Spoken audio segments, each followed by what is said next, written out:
What's good, Fin Nation? What's good? It's your boy Reason, and this impromptu episode is because there's some news y'all knew your boy was gonna be loving today that came out, so I had to go live about it. And I'm joined by the homie Damian Deese. What's good, bro? I know you're out there. I had to turn it off because it would be distracting me right now, but I know you're still out there watching that college game. Give us an update on that Notre Dame score, Yo, bro. Notre Dame is about to go in the end zone again. It's 3rd and 3. They're on the 3-yard line, looking like they're trying to punch it in. They're up 7-0 on Clemson. Damn. Yeah, man. Damn. And you see my boy Sam Howell in UNC today? Oh yeah, they crushed. Gave the work, gave brother. them the business. That's what you gotta love, bro. Gave them the business. So, I'm gonna start dropping the link, guys. You want to hop in? You want to join? I'm gonna be live for about the next hour and a half, and this is your show, guys, because there's a couple of big tidbits, and let's go over them right away. You guys are starting to pile in here as you are. I mean, I'll keep dropping the link for you guys. Hit it up. Come backstage. Let's talk about it. But, let's start it off, bro. So, let's go one thing at a time. Okay. The word today, my friend. And let's bring up what Barry Jackson, because I went wild. Twitter went wild. EM blew me up. And it was over this, brother. It was over a Barry Jackson tweet earlier today, around 11 a.m. Per source, Dolphins brought rookie wide receiver practice squad player Kirk Merritt to Arizona. That raises expectations. He could be elevated for Sunday's game, a 6th receiver, joining Parker, Preston, Jakeem, Malcolm Perry, and Hollins, because Bowden was on COVID. Now, as we know, he's officially been activated since then, and we'll get into that tweet because that tweet's got a little bit more of a juicier thing we'll get into after this. But let's stick to this. So, Merritt has been activated, okay, since this tweet came out. My thing with you, when Bowden last week, and I want to hear your opinion on this, Damien. Okay. Bowden last week was gone because he had his child, right? Right. They could have made this move last week. Mm-hmm. And we were healthier at the running back position. Even more reason. Instead, they just brought up Malcolm Perry, right? Mm-hmm.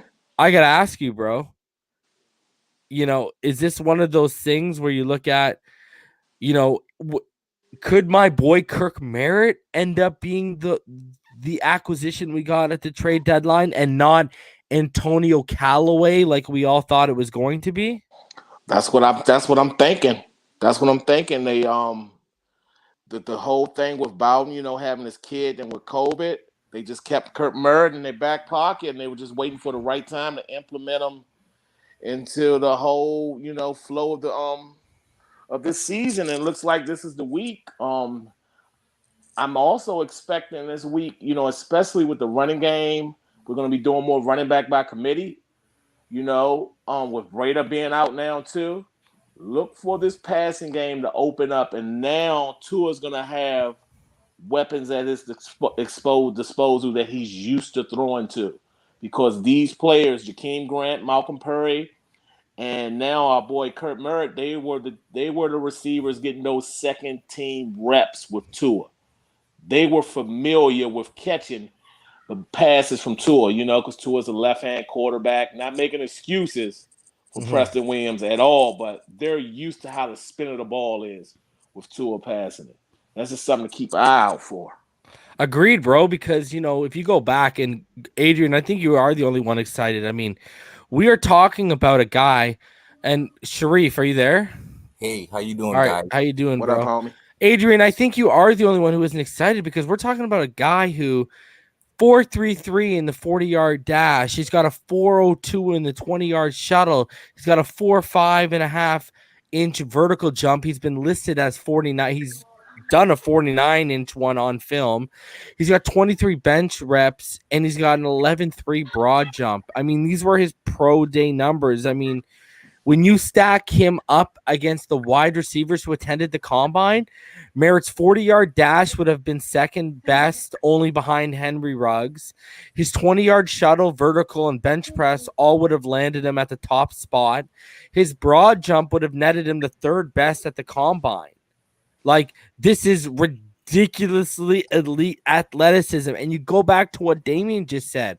If y'all do the history of after we drafted Tua, Matt Cole and Kirk Merritt were amongst the first guys getting on Zoom sessions. And when Kirk Merritt landed in Miami, the first person he got to work with was Tua.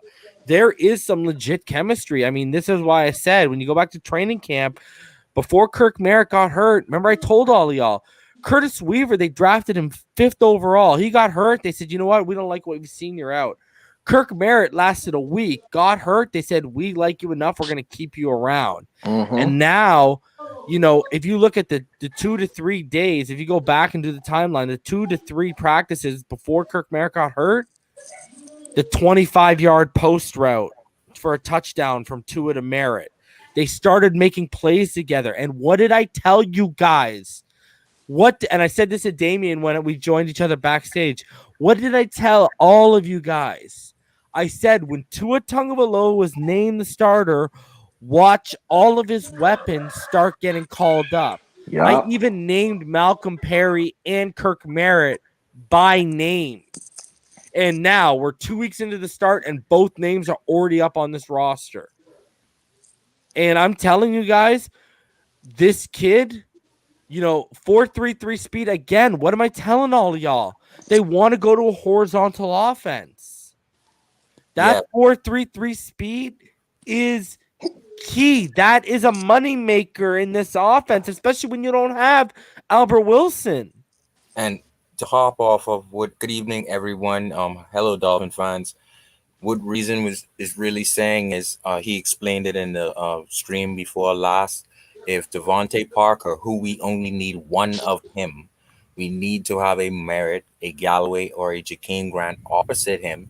So if you run a slant in on the top of that Jakeem route, you need a Galloway to run the top of that route very hard and be there and separate very fast, because Devontae is not going to be able to do that.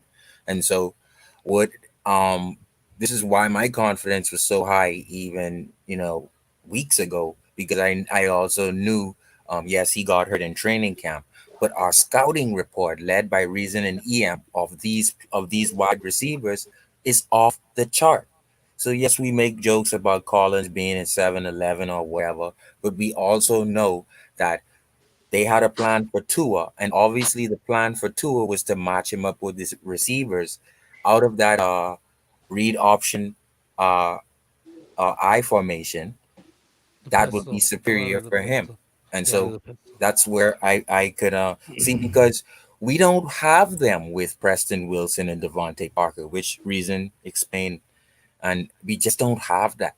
And we're not half 50-50 balls, where we have Tua in there now. So we're looking for precise timing routes where you need speed. And I think most of the fans were saying, well, we're going to have to look forward to the draft. We have that on our roster. We actually have 11 players on our practice squad. So we have that now. So my thing is, when Hearns and Wilson comes back, who are you going to let go? Because I'm not letting go Bowden, who I wanted. I'm not letting go. Well, you're not going to, because he's fast. But this should have been, I told everyone, Sharif, the telltale sign should have been Isaiah Ford. Guys, these coaches were gushing over Isaiah Ford's aptitude and understanding of this offense. And as they were literally calling him the smartest wide receiver in our room. Indeed. And he was also our slowest wide receiver in that room. And look at Patriots. What do you got? 6th or 7th. There you go. Armando says, Tua said he needs better pocket presence. I looked at some of his video and cannot see where he can be better.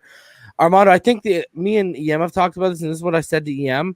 I think what he's talking about, like if you look at the Brockers hit, and then if you look at like the Brockers hit on the strip, and then if you look at if there's another play second in the game, you can go back and watch the all 22. There's 2 dropbacks where he stepped up and he climbed into the pressure. I've talked about this before. I think the one thing he hasn't adapted to is, everyone always talks about how quickly windows close in the NFL, but no one talks about how much quicker pockets collapse and gaps fill up in the NFL. And he's gonna have to start learning that. That's all. And he That'll will. come with time. That'll come with time. And He also mentioned that reason. That he mentioned that in his last interview. Yeah, that's what he's saying. He said he needs better pocket presence. I'm just telling Armando this is what he was saying about. Now he didn't mention those examples I gave, but I'm talking about this is what I think he meant when he said I need to work on my pocket presence. Yeah. And with these quick receivers that we have now, especially a Kirk Merritt, like I noticed last week in the game, that touchdown he threw, they said the release was the quickest of any quarterback in the NFL this year. That pass in the tight window, he threw it in, but he threw Was it the in tightest. It was the tightest. And he threw it in a position that only Parker could catch that ball. Yeah. And he stuck it to Parker even with the pass interference. And here's another thing, bro. If you're gonna design a lot of your pass plays to be quick, like how it was last week, because his average time to throw was 2.27 seconds. 4.33 speed is invaluable when you want to do that too, bro. Correct. You want to go in and out of your breaks as fast as can. And this guy is so explosive. Like you talked about the vertical. This guy goes up and gets it. Yeah, I agree. He gets it. I go back to our. You saw that video, didn't you, Damien? That video that I suggest everybody go watch. I can't play it because I'll get hit with copyright strikes. But if you follow me on Twitter at @the_real_reason, it's one of my top tweets today. Like if you go down, you don't have to scroll far, you'll see it. Yeah, dude. Because I. So, one thing that's been interesting to me is just his accuracy from what I saw was really good. And I like his placement of the ball. It was really, really nice. And a good change. Yeah, man, it's elite, bro. It's elite, brother. That's the one thing, man. See if how you doing, brother? This weekend and go from there. What's up? What's going on, Esteban? What's up, Reason? Nation asks, how many reps do you think Kirk Merritt gets tomorrow? Realistically, if he's the number 6 guy, I'd max 6 to 8. Max. All depends how I have no idea what the game plan is going to be in terms of how they utilize him. If he's going to be legitimately the 6th guy, he might not even get he might even get 2 or 3. But because of his speed, he could get reps. And if he gets going, what Kirk Merritt needs to happen is get some reps early on and make something happen from those reps. But think of this, gentlemen. Now, 33% of Jakeem Grant's snaps were with Tua, and it was on the outside. Now, think of this. They only gave a playbook to work with Tua with Callaway, Bowden, Merritt. So that means they never got a playbook to experience anything from Fitzmagic. So that means these guys are not only coming in running full speed, knowing what Tua wants, but they're coming in running, never knowing what Fitzmagic would have ever done. And so this is why, and the coaching staff, this is why I trust them in that aspect. So, my big question though is how many reps does Merritt need to actually make an impact in the game? It would be better question would be how many targets, I guess. Yeah. With that speed, hell, 1 target. Shoot. And with 2, that's the kind of speed, yeah, man. Yeah, the poor man's Landry with speed. Because he's physical. 1 target is all that's needed. Yeah, he's got that dynamic yak ability that I keep talking about. Yeah, but if he's a 6th guy, like I said, it's gonna be 6 to 8 targets max. And so if that's the plan, if some of those targets come early, you have to make something happen with them. For example, if you catch the ball on a 6-yard hitch and then you take it another 6-8 yards for a 14-yard gain, or then they send you on a deep dig route, you catch the ball and it's well beyond the first down marker, then they're going to start trusting you. The problem right now is they don't know how much they can trust him in a game time situation. So he has to show them that the coaching staff can trust him early on. Same with Tua, right? I think Tua, they've got that chemistry, but now you got to form that in-game trust. So we'll see how it goes. But I mean, you look at what his agent did, what his agent said. I wanted to show this. Shout out to the homie Nico.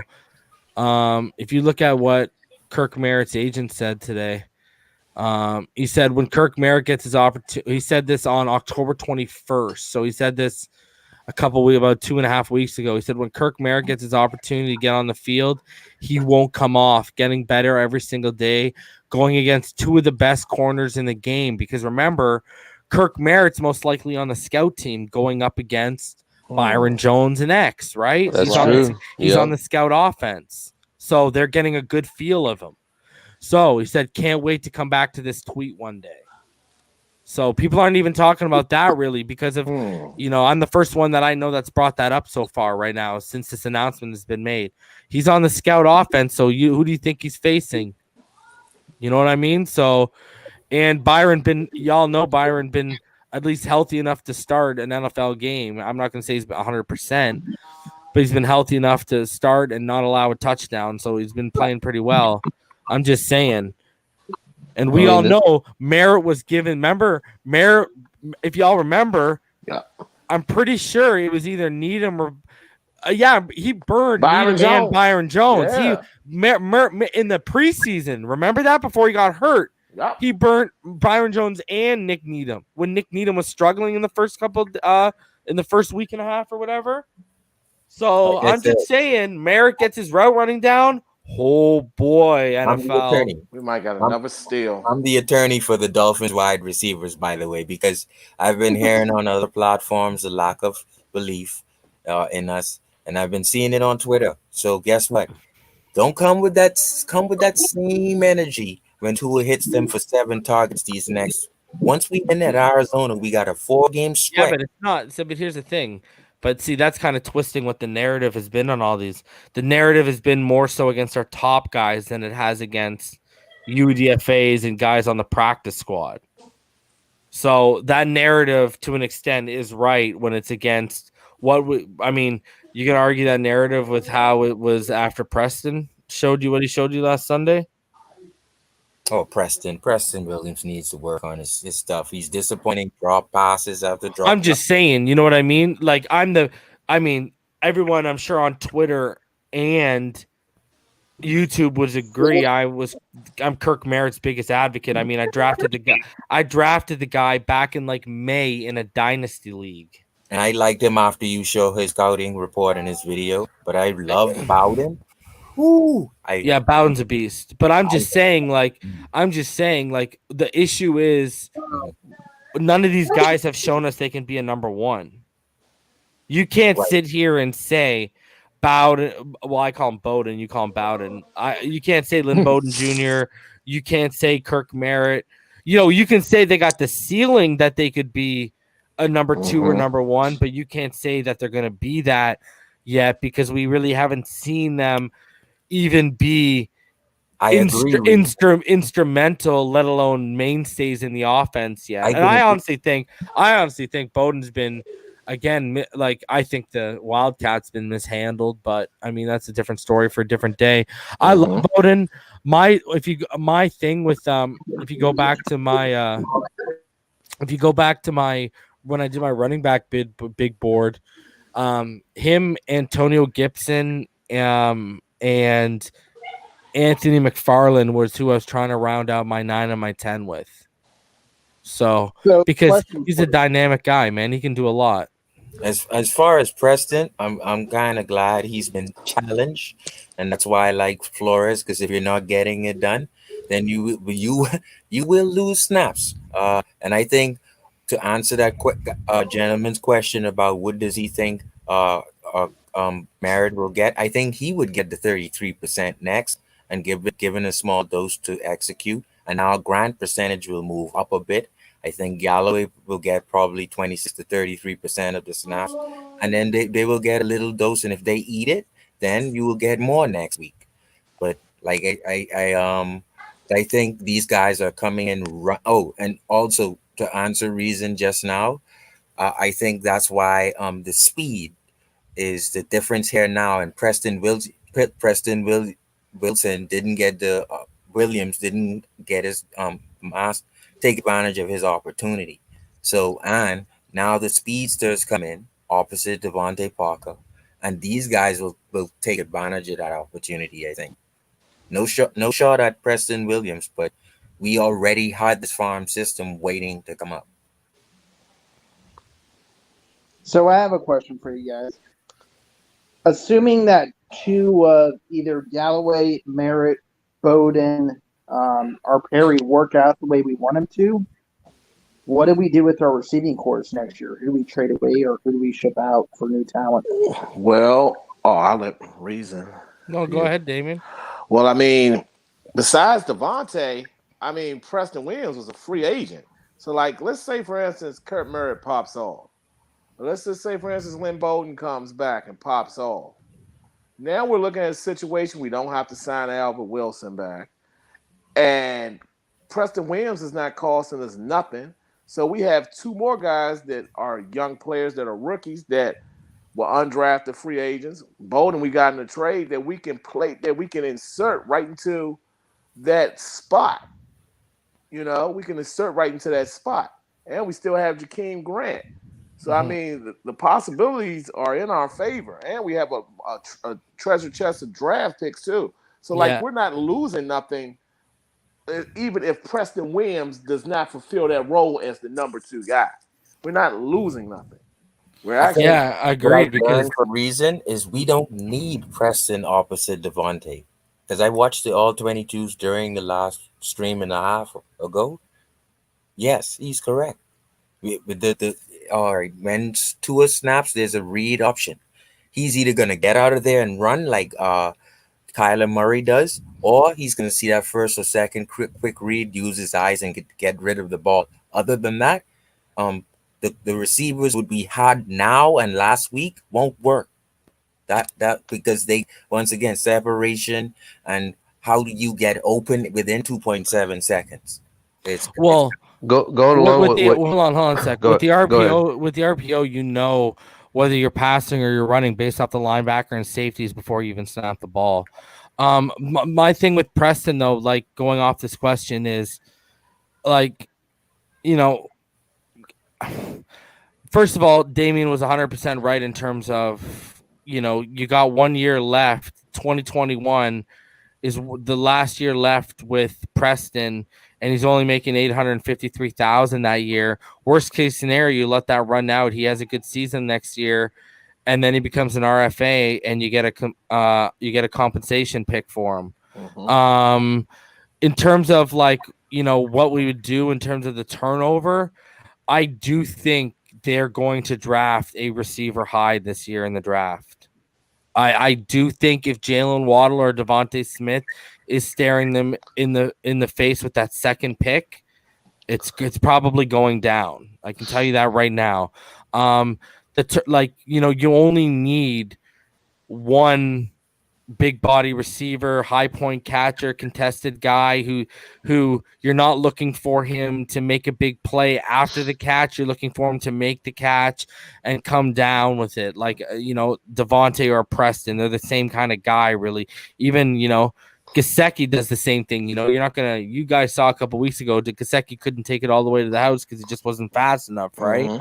Right. You know, like, we don't have any of those natural separators. We don't have any of those dynamic yak ability guys. They don't exist on our roster right now. So I think, you know, call me crazy, but after the COVID opt-out, I told everyone, I think Albert Wilson's done. Now, after seeing after really putting together, like, you know, the show I did last Friday about what to expect from this offense basically played out for everyone, except they sprinkled the RPO in. They didn't go as heavy, but the pistol, the wide formations, everything was basically, like, even the personnel groupings, me and EM basically nailed. So the thing is, I'll tell you right now, you want to hear a scary thought? Next year, you know who becomes more valuable than Preston Williams in this offense? Albert Wilson. Yep, that's exactly what I was going to say. And you get to push him back for another year because this year on his contract, you know how he restructured to be a friendly deal. Next year, we now get that team-friendly deal. Problem is, he's probably going to ball out after that 1 year. But Albert Wilson, that's who we're missing right now. And you can tell that's what they're trying to find. That's why Malcolm Perry got brought up, not because he's 4.33, but because he's quick. He's quick out of his cuts. He's quick in open space. He's quick. He's not fast. He's quick. Yes. And when you look at Merritt's a burner, legit low 4.3 speed, who can also go up and win contested catches, but can play in the slot, no problem. And he's built, like, pardon my French, like a you-know-what brick house. Like, like, this is the thing. Like, if you look, I've said this, and this is why I was so in love with the Merritt signing, and the receipts are out there. Why was the core reason I was so in love with the Merritt signing was because he's the prototypical Alabama receiver. When you look at his athletic profile, when you look at how he can move around, when you look at what he can do, he is the ideal target. Now, whether he can translate what he's supposed to be into what he should be on the field, that's a story for a different day, and that's going to take reps for us to find that answer out. Well, I can't tell you that. I'm going to predict that they do fine. And the thing about when I watch the videos with Reason, I got like, oh, this guy's like Juice with speed, because Juice is physical. He can carry 2 or 3 of you into the end zone. And so we have a poor man's Juice. And when I look at Bowden, of course, his passing ability with the quickness. So you got a Vic in there, possible. He's a terrible passer, bro. Yeah, and then when I looked at like, he's awful. He's god awful. If you actually watched him last year, bro, yeah, you watched him. I'm sure last year. He didn't pass, bro. It was literally just options, run-oriented team. Yeah, man. Just like they are this year. Defense and run the ball. Because I talked about this. Yeah, like, they lost like all their quarterbacks and they had to go to Bowden, right? So, if you go watch Bowden's highlights, first of all, the few touchdowns he did throw were like in the red zone, and like, bro, they were one twist away from quacking on their way to the target, bro. And if you watch their offense, it was pistol, and then it would just be run.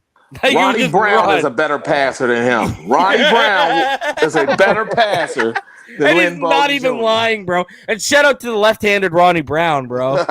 Hey, the last lefty we've had since everyone thinks it's Scott Mitchell, but it was Ronnie. It was Ronnie Brown. And he took us to the playoffs with that Wildcat, bro. Hell yeah, he did. Still got my Ronnie Brown jersey, bro. I would still rather drafted Aaron Rodgers that year, but fuck it. At least he got us a division win. You know what, bro? I loved Ronnie, I loved him too. Always thought he was a better back. Him and Cadillac? Yeah, always thought he was.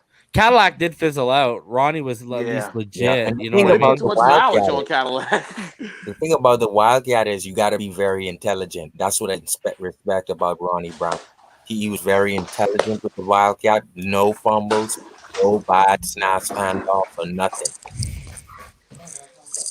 All right, so let's talk about something. I got something else I want to highlight here, boys. Okay. So let's talk about some big news that everyone. Well, this is gonna definitely pique everyone's interest for sure. Yo, it's official, man, and y'all gonna be like, "Reason, what's official?"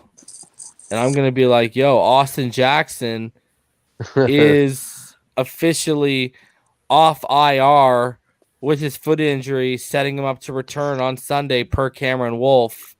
So, and there you see, 5 hours after the Barry Jackson, they have activated Kirk Merritt off the practice squad. So, man, I'm happy. Yeah, so this begs the question, and I actually want to start with Esteban here.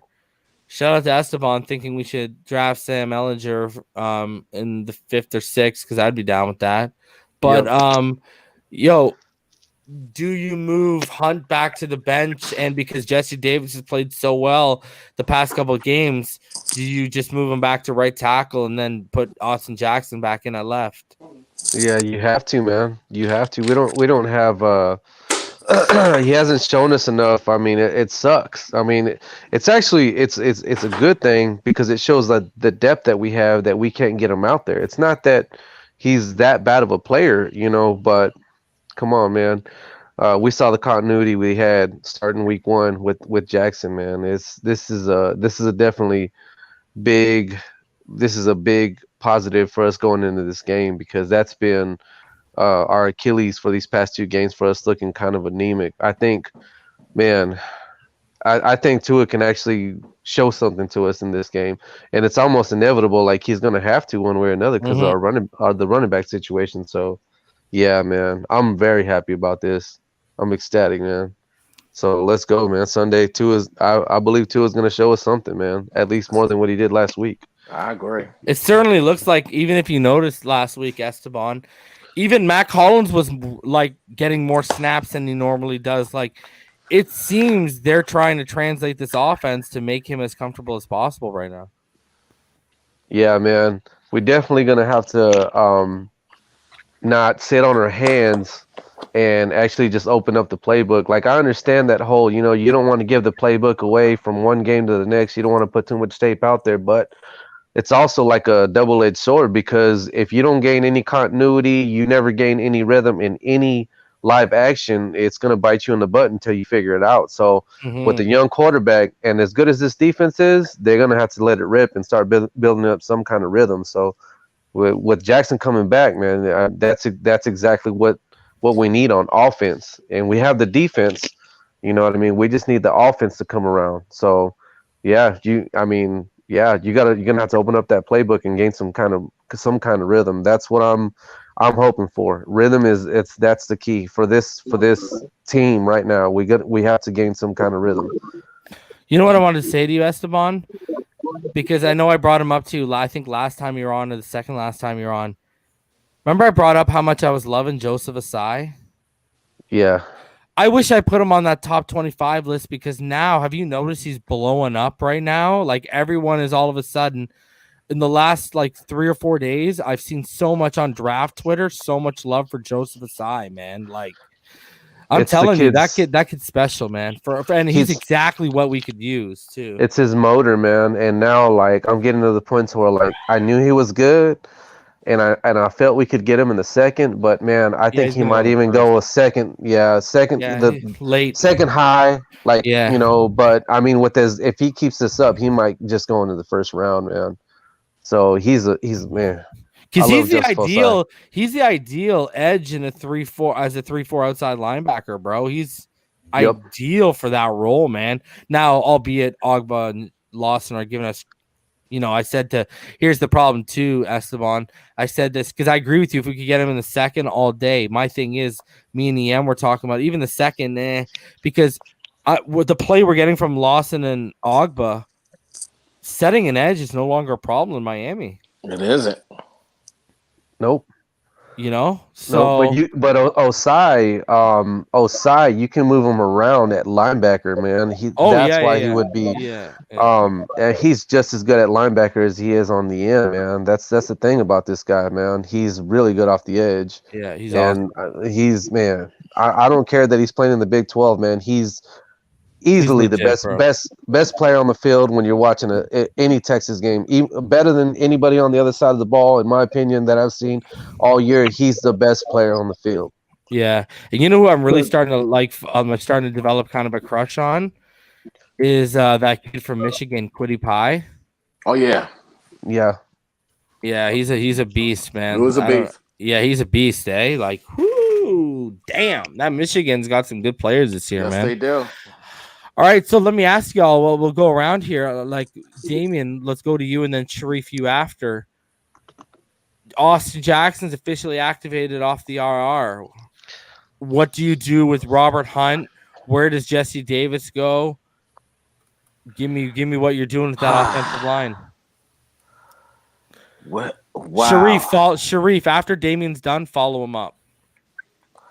I'm gonna say, with Hunt, I mean, he's gonna have to sit him back down. I mean, I can't take him at that right tackle.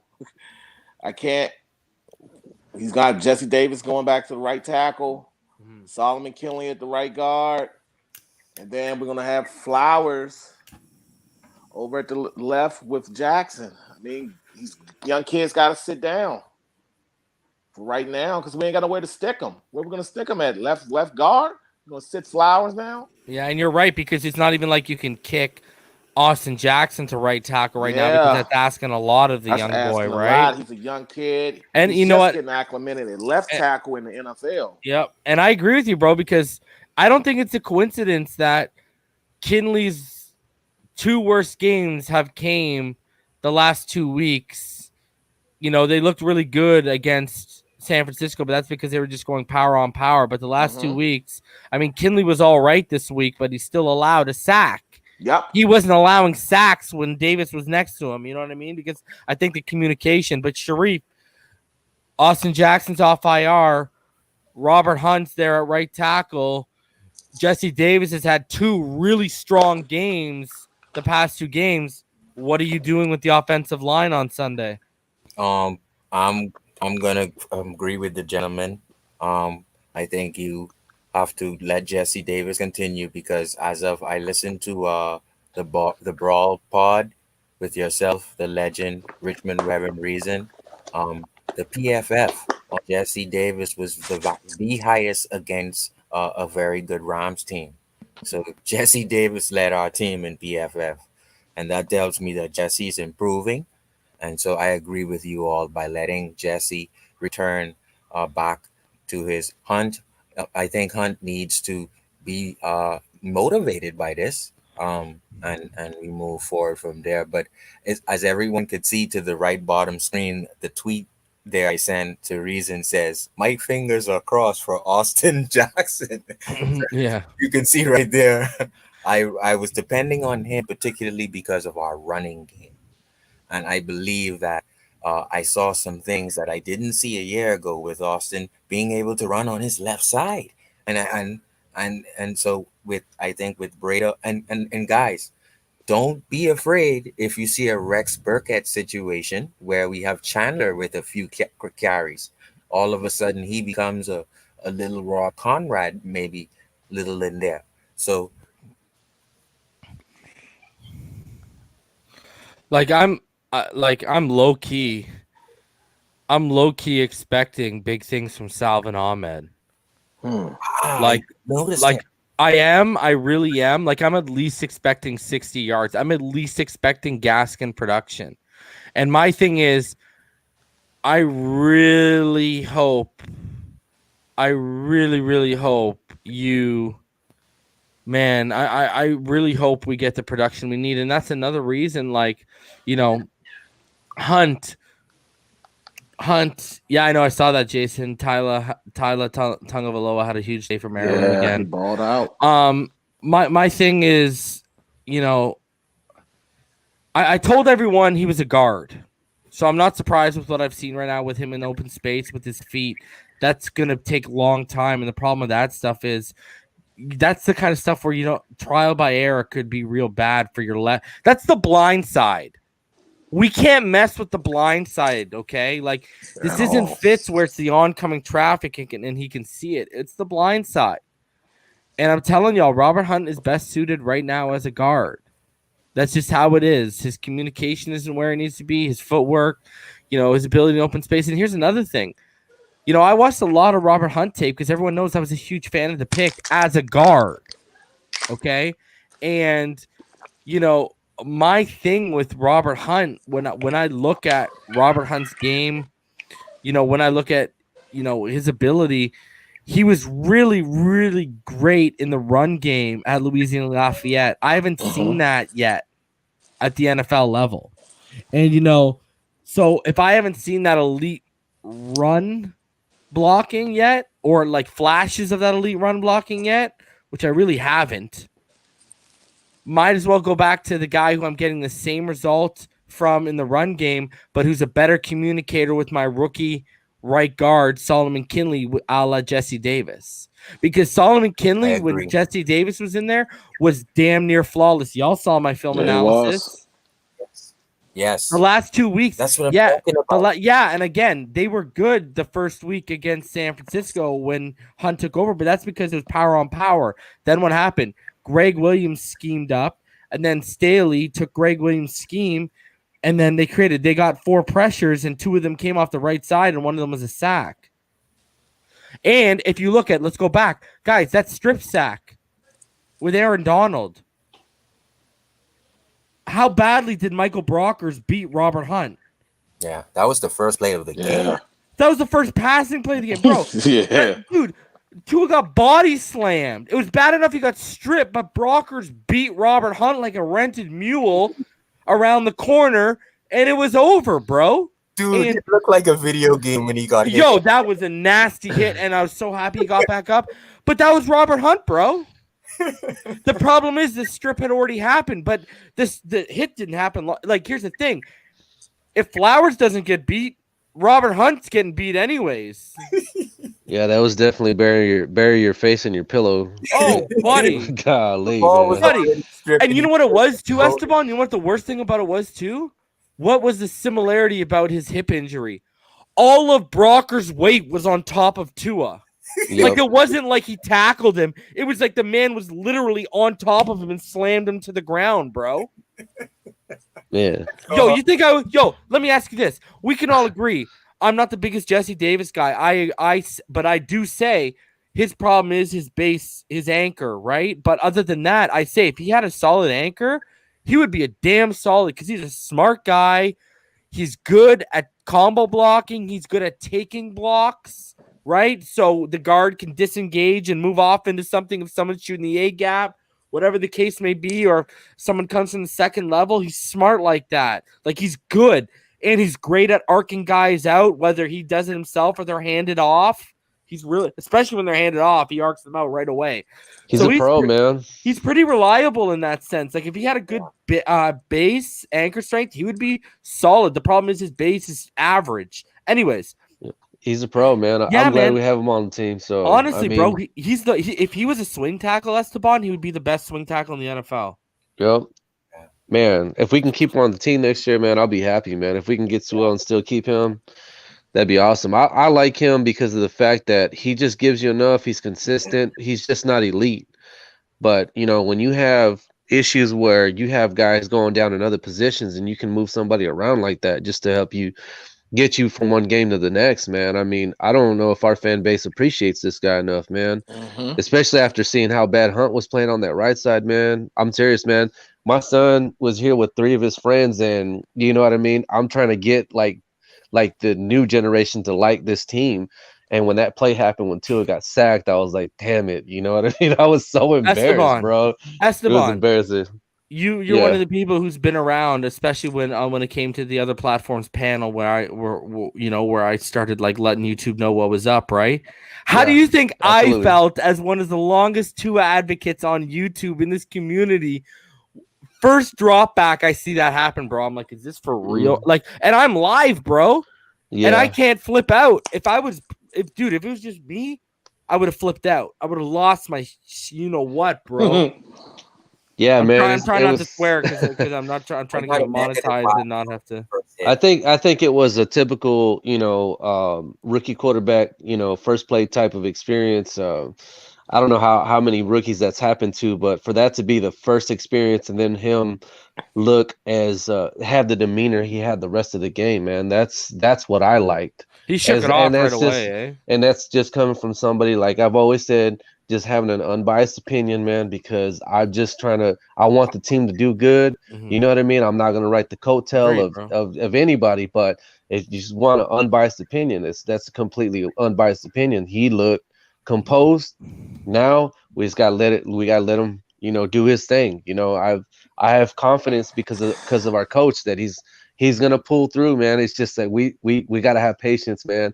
Just like Albert Wilson, man. I was ready to get rid of the dude. I know we were talking about him earlier, and I was frustrated with him with all his injuries and all the stuff that we gone through with that guy. But the more and more I've heard you guys talk about this horizontal offense, it makes sense, man. That if you got to pay, whatever you got to pay him next year on the contract, whatever you got to do to just eat it, it's all about the progression of the quarterback that you're going to make an investment for. It's all about the investment and the fruit you're going to, grow after the fact. You know what I mean? So we just got to sow the seeds now and just let it work, man. We just got to keep watering it and let it work, man. So that's the way I see it, man.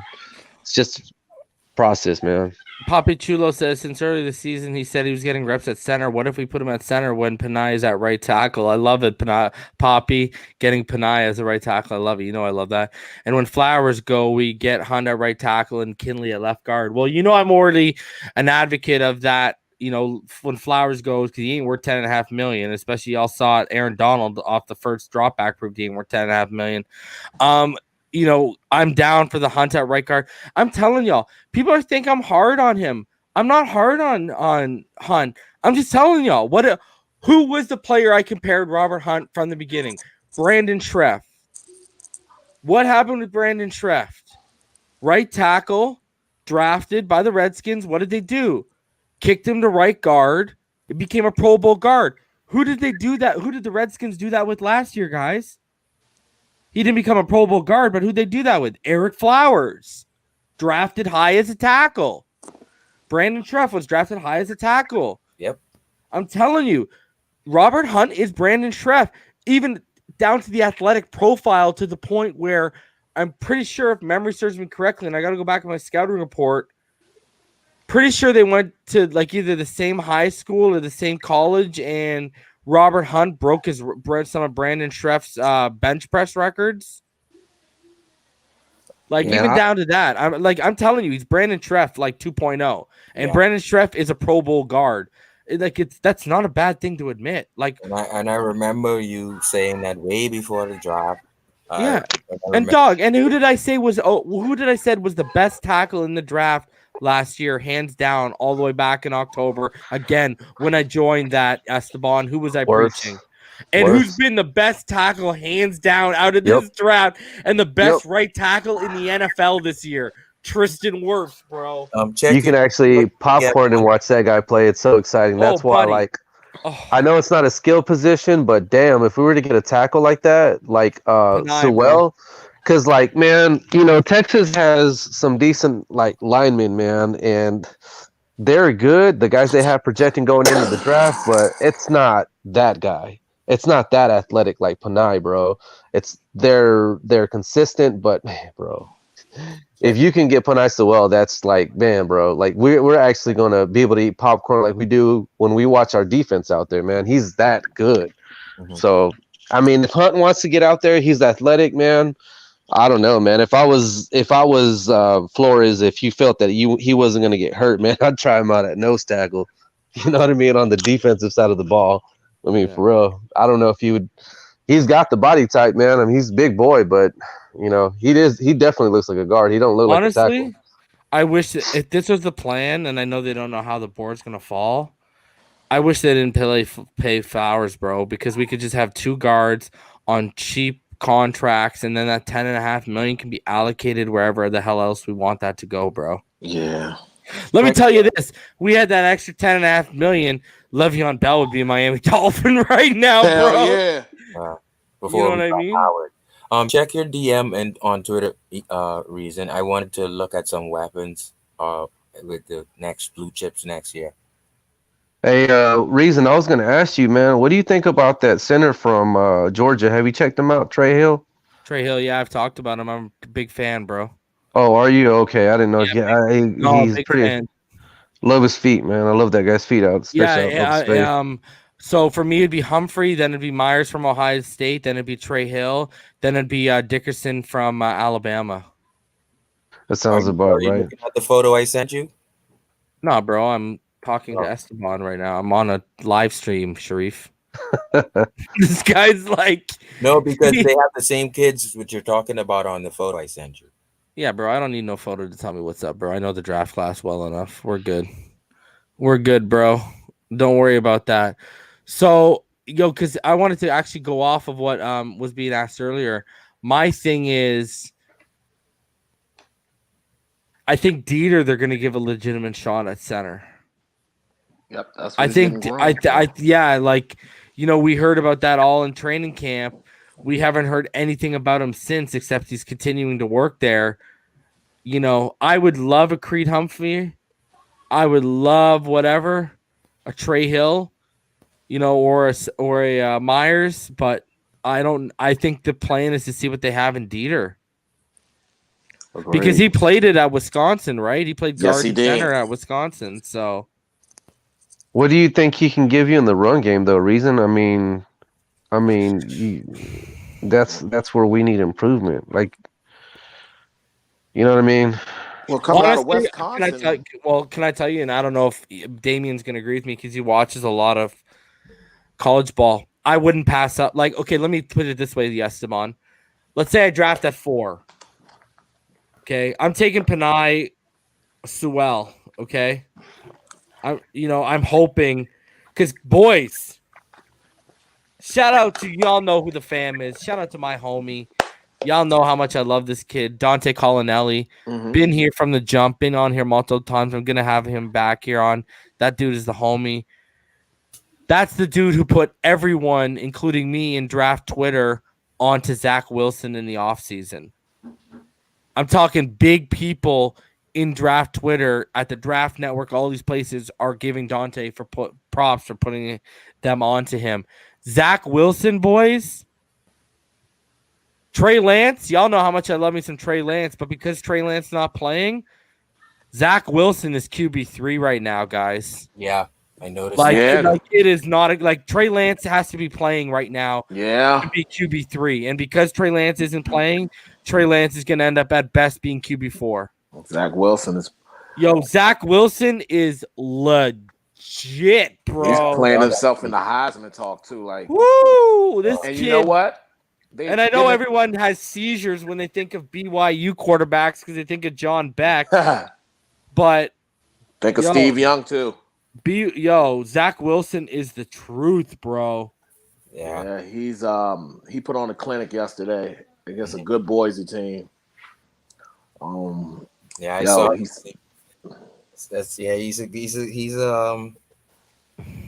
He reminds me of. First of all, I think he's 6'3", right? Reason? 6'3". I don't know if he's that tall. About 6'2", 6'1", 6'2". Yeah, I don't know if he's that tall. He is. I'll tell you. Yeah, he's not 6'3". He's 6'2". Mm-hmm. Yeah. So, I thought he was 6'1", to be honest with you, but yeah, he's 6'2". And he's but he moves, man. That guy moves around, and that guy moves. You know what he looks like? You know what he really legitimately looks like? I'm trying to think. I don't know what his 40 speed is going to be. This man looks like he's like the white Kyler right now, the way this guy's playing, bro. Tell me he doesn't look like what Kyler looked like at Oklahoma right now. In terms of like when I'm talking about like when he gets outside the pocket, how he uses his leg and how good he is throwing on the run. I watched. Now I don't think he's gonna have the same 40. Dude's legit, man. Dude's definitely going in the top 10. Yeah. That's why I said that Houston pick's going to be valuable because I think you're going to hear a lot of like Baker comps, but I think he's better than Baker. Yeah, he is. And what is the chances of the Texans moving ahead and going up to number 3 or number? They're going to win tomorrow. Well, they're winning tomorrow. You think so? Yeah, they got Jacksonville, right? Yeah, they blew Jacksonville out once. They're going to blow them out again. Bro, but they didn't have the 6'6" man, Jake Luton, bro. Jake Luton, whatever, the guy from Oregon State. Yeah. Bro, yeah. Fuck, dude, I did so much research on that kid, bro. That guy is like a legitimate. Like when I did my QB big board or whatever, like that guy is like I remember me and EM having like EM's like, that guy will never work. He's so tall, like he's so big, bro. Like. Pause, but you know what I'm saying? Yeah. But with Wilson emerging coming up and still, Trey Lance and, I still like your kid from Florida, Trask. Yeah. Like, I think he's more of a day 2 pick, though. I don't know if he's a day 1 pick. But teams get desperate for quarterbacks. Agreed. And like that Houston pick, let's be honest, Houston's going to win a couple of games. And it's so many bad teams in the NFL. Yeah, that it's gonna be cluttered. That's gonna probably be a top 10 pick, but the amount of picks you can get, we're sitting right there at 10 or 11, and one of those quarterbacks are going to be available. Let's say Wilson or Lance. A team will give up They will overpay for that draft pick. Why? Because it's a quarterback. So we got to really be excited about the quarterback play from a couple of these other quarterbacks. It's not just Fields and Trevor Lawrence. We got a couple more quarterbacks, and the more good quarterback play, the better it is for the Dolphins with that Houston pick. I agree. I agree. I fully agree. The better it is. We may don't get a top 3 pick, but guess what? We can build for next year's draft also as well. And that's the type of approach I think Greer's taking. Like, we're just reloading. We're not going to overpay for players. We're just going to reload. We're going to reload. So let me special players, yeah. I heard them say during the Florida game that they were saying Trask is on a trajectory to have a Joe Burrow-like season, man. They were starting to say that that he's gonna he might get into the Heisman race. Zach Wilson is having a Joe Burrow-like season. What are you like? He's just not going to get the accolades because at BYU. Yeah, the strength of schedule too. I'm just saying he's not going to play. He's just not going to play for a national championship. Yeah, I'm just saying on what was it, Damien? What he was saying about how if they build these quarterbacks up, I don't give a damn if they're trash. That's just what they said in the middle of the game. When they said that, I was kind of like, huh? I'll tell you this, though. I was watching the game. I wasn't thinking about Kyle Trask today. I was thinking about Georgia could really use my boy Jamie Newman right now because this Stetson kid is triggity trash, bro. Yeah. Stetson Bennett, he's trash, bro. Yeah. So, I don't know, man. This, you got Michael Penix Jr. too is another kid that I really like watching too. You talk about lefties. I don't know if you've watched him, Damien. I can't. I don't think so. I'm pretty sure he's eligible next year with my boys Howell and Jaden Daniels. Okay. And he's a lefty, bro. And he's like super. He plays for Indiana, the Hoosiers. Okay, and you know what? I haven't watched the Indiana game this year, but they've been rolling, man. They check them out, bro. Like they beat Michigan. Yeah, I was watching my pathetic Cornhuskers, even though McCaffrey looked pretty good. Dude, he was like 30 of 50 for 342 and 3 touchdowns in the air. They hung 40 up on him, didn't they? They hung 40 bro. He's 38-21, I think. Yeah. But bro, Michael Penix Jr. is legit too. I'll check it out. They beat Penn State in overtime.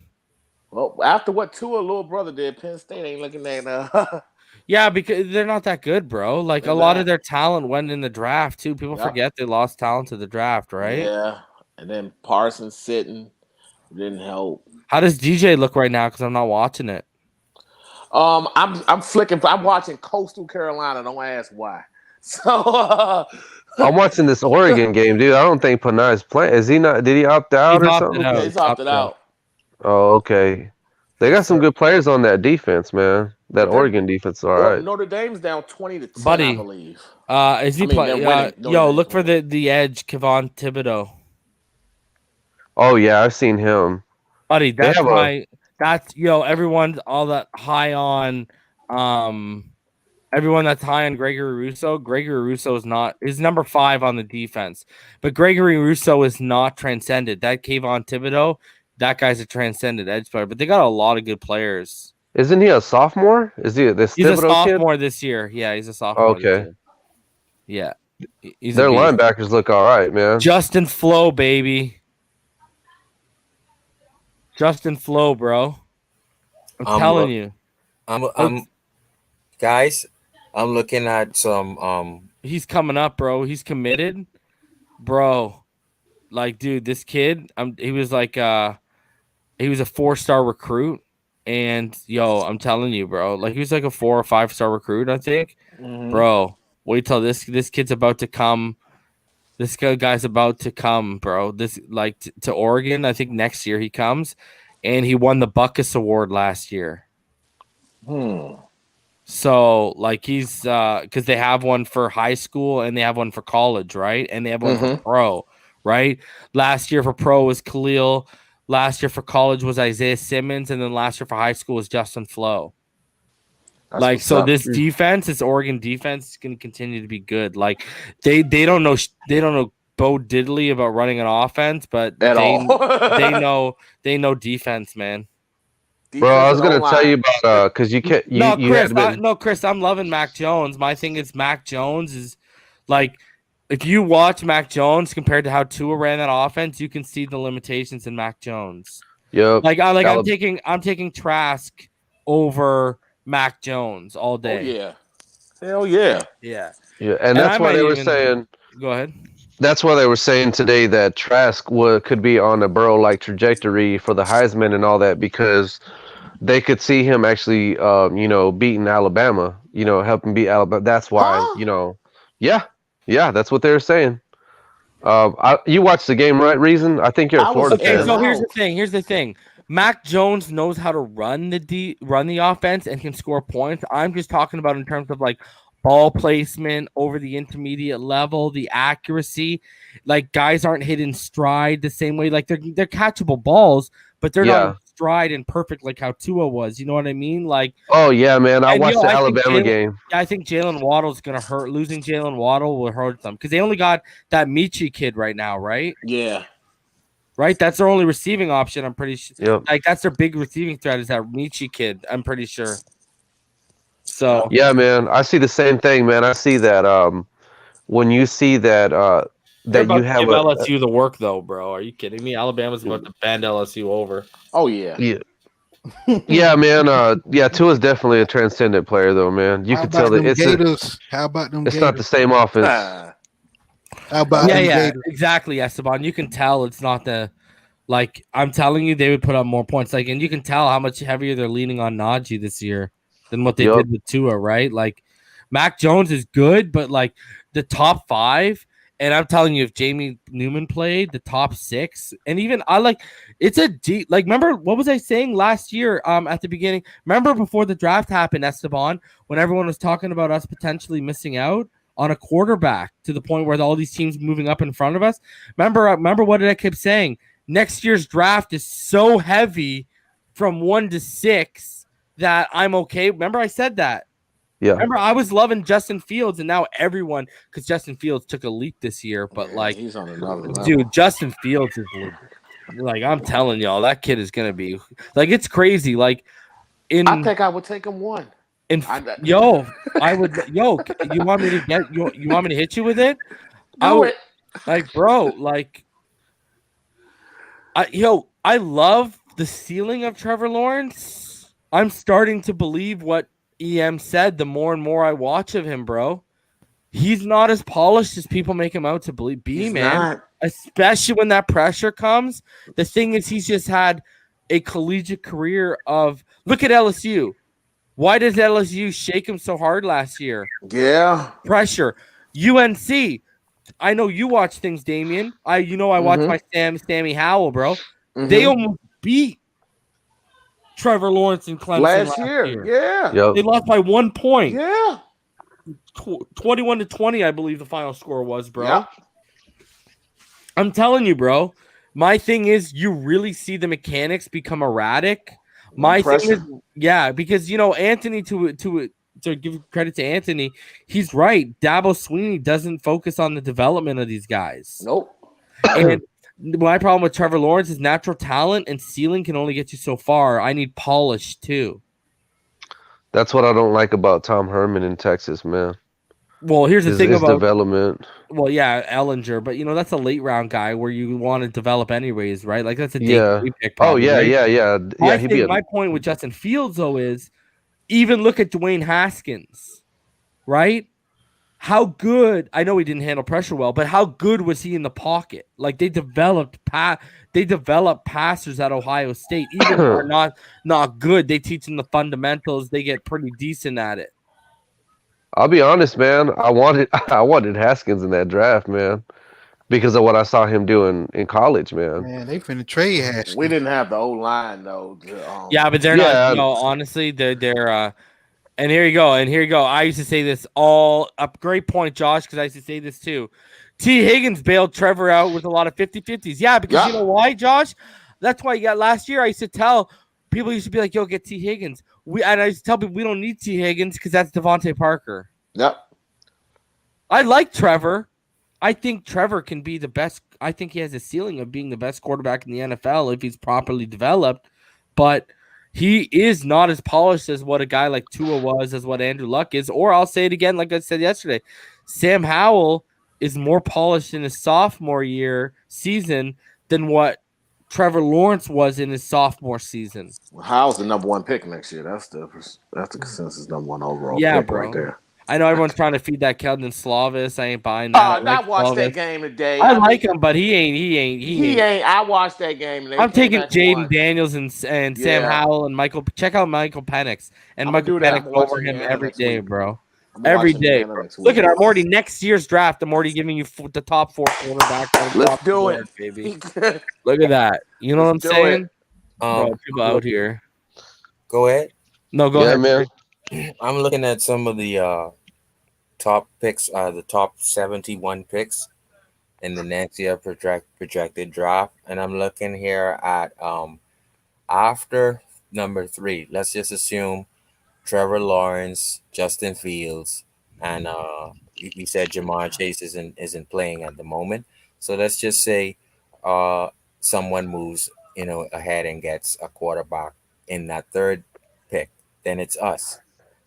So now we can Penei Sewell is sliding right in now. I wanted to look at the weapons in terms of our 16th to 20th pick in the first round. So I'm looking here at Devontae. Yeah, but you might be, if we make the playoffs, you might be in the low 20s, mid 20s. Yeah. So now that means Devonta Smith. That means Rondell Moore. Okay, He's balled out today too. What about Rashad Bethman? Tell me let those people know who are doubting me on the Bateman. He balled out. What did he do today, bro? Let them know what he did. Like $140, man. Like, dude, balled out. Bro, that kid is special, bro. You want to tell me that? Because his quarterback is not that good either. Yeah, Tanner Morgan is trash, bro. Let me just repeat that. He's coming out this year too, right? Oh God, yeah. Well, he shouldn't, but yeah. He's trash. Yeah, he's coming out. He's trash. He's Bateman's a beast, man. Chris Put him Oliver with a good quarterback. Ohio State. He's a beast too. That receiver from Ohio State, Olive or man, you know what's going to affect the draft this year with these quarterbacks coming out of college is Tua, Herbert, and Burrow playing good this year, bro. Them teams that need quarterbacks are going to be like, hey, these kids coming out of college are ready to go. Guess what, baby? You know what that means to me? Lawrence, Fields, Wilson, top 3, and then guess who follows to me right there? Mr. Penei Sewell, baby. It's gonna hurt Sewell and Parsons. Like they're gonna fall back because people are gonna go for these quarterbacks. Wilson's made himself a lot of money. He's gonna be right in our lap. Zach Wilson has made himself a lot of money, and he knows it. And they might sneak into the playoffs. Only thing that might hurt them is their strength of schedule. Because ain't it 6 teams this year in the playoff, the college football playoff? If I'm not mistaken, 7. They're gonna sneak. They might sneak in there. Who?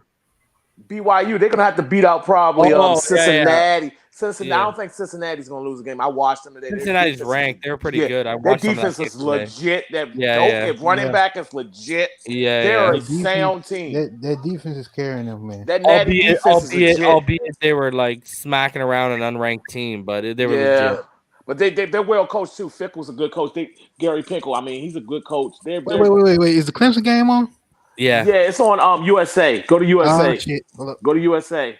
And for the Oregon game, go to ESPN News. I'm watching the Oregon game now. Okay. So going now back and forth. I was watching Biden's weak ass speech. Yeah, you gotta go to USA. It was so weak. Did he remember it? Did he remember it? Oh man, he was rambling, bro. He was rambling. So we got 2 more picks in the second round, and I'm looking at Tutu Atwell from Louisville. Touchdown. And Seth. Yeah, he's good too. Auburn. Otwell from Louisville is pretty good too. Seth big, but Auburn. Terrence Marshall from LSU. And this is second round, 2 picks in the second round. Terrence Marshall might go in the first the way he's playing this year so far. He's been playing pretty good, man. He's the only thing good on that team. I agree. And Amon-Ra St. Brown from USC. Okay, so what's the point of naming all? Where are we going with all this? You know what I'm saying? Like these receivers, I could see we can use a pick. We can use a pick in our top 4 picks for one of these guys. My friend, I already established yesterday that I'm willing to use one of those first round picks. So now I was asking you what you guys think of them as I name them off. Smith, Waddle, Bateman, Ronell Moore. That's all I want. Yeah, Rondell Moore would be perfect. I just wish he was a little bit bigger. I think he'll fall to us maybe more. Yeah, because he's not playing too. I want Chase is Bateman. gonna fall too. I want Bateman, Bateman. I know God Bateman's knows special, I want bro. Bateman, man, because I he's don't doing think this with Bateman- bad quarterback play. Bateman is not people gonna gotta remember. fall, bro. He's doing this with bad quarterback play. Bateman's not gonna fall. I'm telling That you. shows you how great this kid is. He's doing it with bad quarterback play. That And by the says way- a lot. Y'all already know who's the first person that's out here saying the wide receiver one. He is. Right here, baby. All right. I would Bad like quarterback play. Everyone out here trying to feed Jamar Chase down my throat, and I'm out here saying Rashad Bateman months ago, bro. He might win the Biletnikoff. He's in the running. Yo, he's a beast, bro. That man is He's in the legit. running. But I'm telling y'all, for what we want to do, schematically, for what we want to do, the ideal fit is Devontae because of the chemistry, Jalen because of the dynamic and the speed, and Rondell Moore because of the speed, how dynamic he is. And if Rondell Moore was 6 feet, he would be unquestionably to every scout the wide receiver one in this draft. Problem is the guy's 5'9", 5'10". That's what your problem is. Yeah. Question: what do you guys think about Golden Tate, man? Y'all think he's, you know, Watch. I'm a Huh? huge What Golden happened? I'm a huge Golden Tate fan because he's a possession receiver. Like if you go back to how he was, he's in the Giants are a hot mess right now, bro. And if you go look at how good he was in Detroit, that guy used to catch between like 9 to 13 targets a game yep. from Matt Stafford. Like it was nothing. He was bro. Matt Stafford's safety blanket. Yeah, for sure. man. Yeah. Like He was I Matt was in just- college, Stafford, Notre Dame. yeah, bro. just- And he was even good in Seattle too, right? When he was Yeah. there. Yep. Because Right. the trade deadline was last week, man, and I heard they were trying to move him, man. And I was kind of hoping. Yeah, he that we'd wants get out. him. He's not active this weekend, I think. No, he's not. No. Yeah, man. They probably. I don't know if y'all would have been down with him, you know, playing for us, but Bro, I would have been down for Dante Pettis, who the Giants screw up further, anyways. So Giants are drafting a yeah, they quarterback this year. didn't they trade him? I think He's he on the got waiver traded, no? wire. Pettis, isn't he on the waiver? No, waiver Pettis wire? got picked up by the Giants. Oh, okay, yeah, that's right. Out of all them receivers, I want Landry. Be honest with you. I want him to take come him back back in a home. heartbeat, I want him bro. to come back home. He was done wrong. Yeah.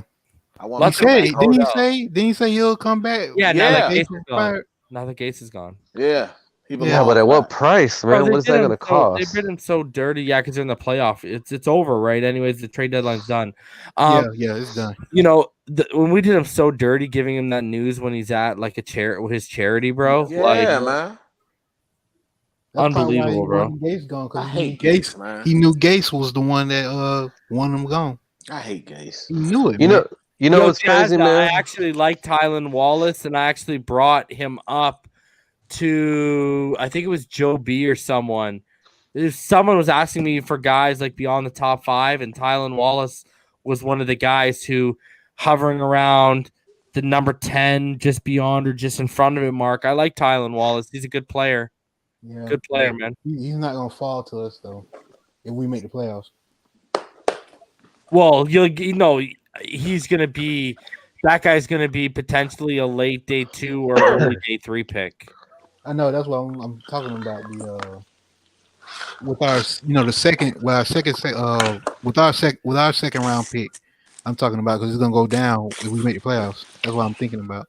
Yeah, but I'm saying he's not going to be till like second day or like late second day or early third day, like not third round or second round. Like I'm talking like, he's going to be. Oh, I see what you mean. He's going to be either a late third or into the 4th, 5th type of guy. That's all. Okay.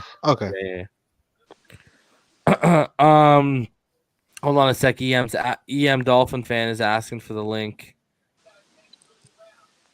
Give me a sec. Oh shit, it's on my phone. I can't wait for the draft, man. I can't wait for the draft, man. Me either, man. Me either. Already. Because you know why? If we knew the 30th draft, pick and if we knew the second draft, round. if we knew the draft, we would know how we ended up finishing. Exactly.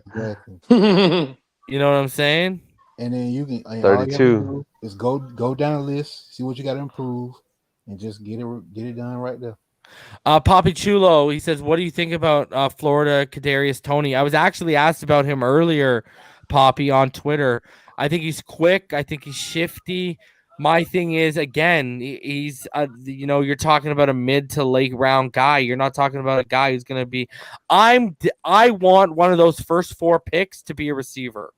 You want a game changer. Okay. I want, if Jalen Waddle or Devontae Smith is sitting there. Okay, let me tell y'all. I'll give y'all my scenarios right now quickly as I send this link to the homie. So here's my scenarios for y'all. Okay, let me take y'all through some steps. Okay, let's say we have the number 4 pick, okay? Let's say Panay Sewell goes 3. They don't go Trey Lance, okay? And let's say, that's a little too high for Parsons. All right. So I'm going to trade back and I'm going to try and trade back between 6 and 10. I'll stay there. If Parsons is gone, Devontae Smith. It's not even a question. Okay. Because I think Jalen's going to fall because of his injury, especially if he opts not to do his combine. All right. So if that's one scenario.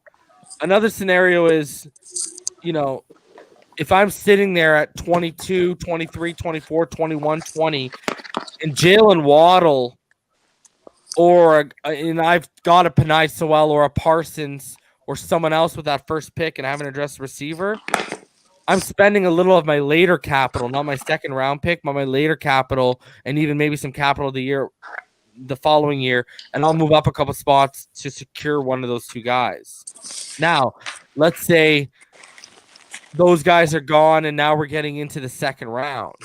See, now when we start getting to the second round, this is where the money has to start being made, right? Because, if you get into the second round and you haven't got your receiver, we're probably going to need a running back. What are you going to do? Definitely need a running back. Second round is going to be weapon. Do you see this regime realistically doing that? No, man. I'm not going back-to-back weapons. I think if you get Panay off the table, But you already know. I think if we get Panay off the table, we can do that. I like your scenario reason. Get a running back with our first second round pick, and then go and get a nose tackle. I honestly think with our front office with Greer and Flores, I wouldn't be surprised if one of those seconds turned into an extra, possibly first or another second next year. They're going to flip one of those picks. As long as that's one of them seconds is Najee Harris, I'm fine. No, I don't want. I want all 4 of those picks to be made. Yeah, I just got a feeling reason. I need weapons, bro. We're at a point where now this offense needs weapons because here's the thing. Let's say this. You want to know a perfect scenario? Mm-hmm. Let's say you want me to hit y'all with the real work. Do it. I already know what you're gonna say. If Jalen falls because of the foot issue and he doesn't do his 40, you could go get a Panay or a Parsons. You could move up if Devontae falls a little bit to the mid-teens, late teens. Move up, you get Devontae Smith. Try and hold on to those 2 second-round picks. You come back and you try and draft Najee and Jalen Waddle. That'd be sick.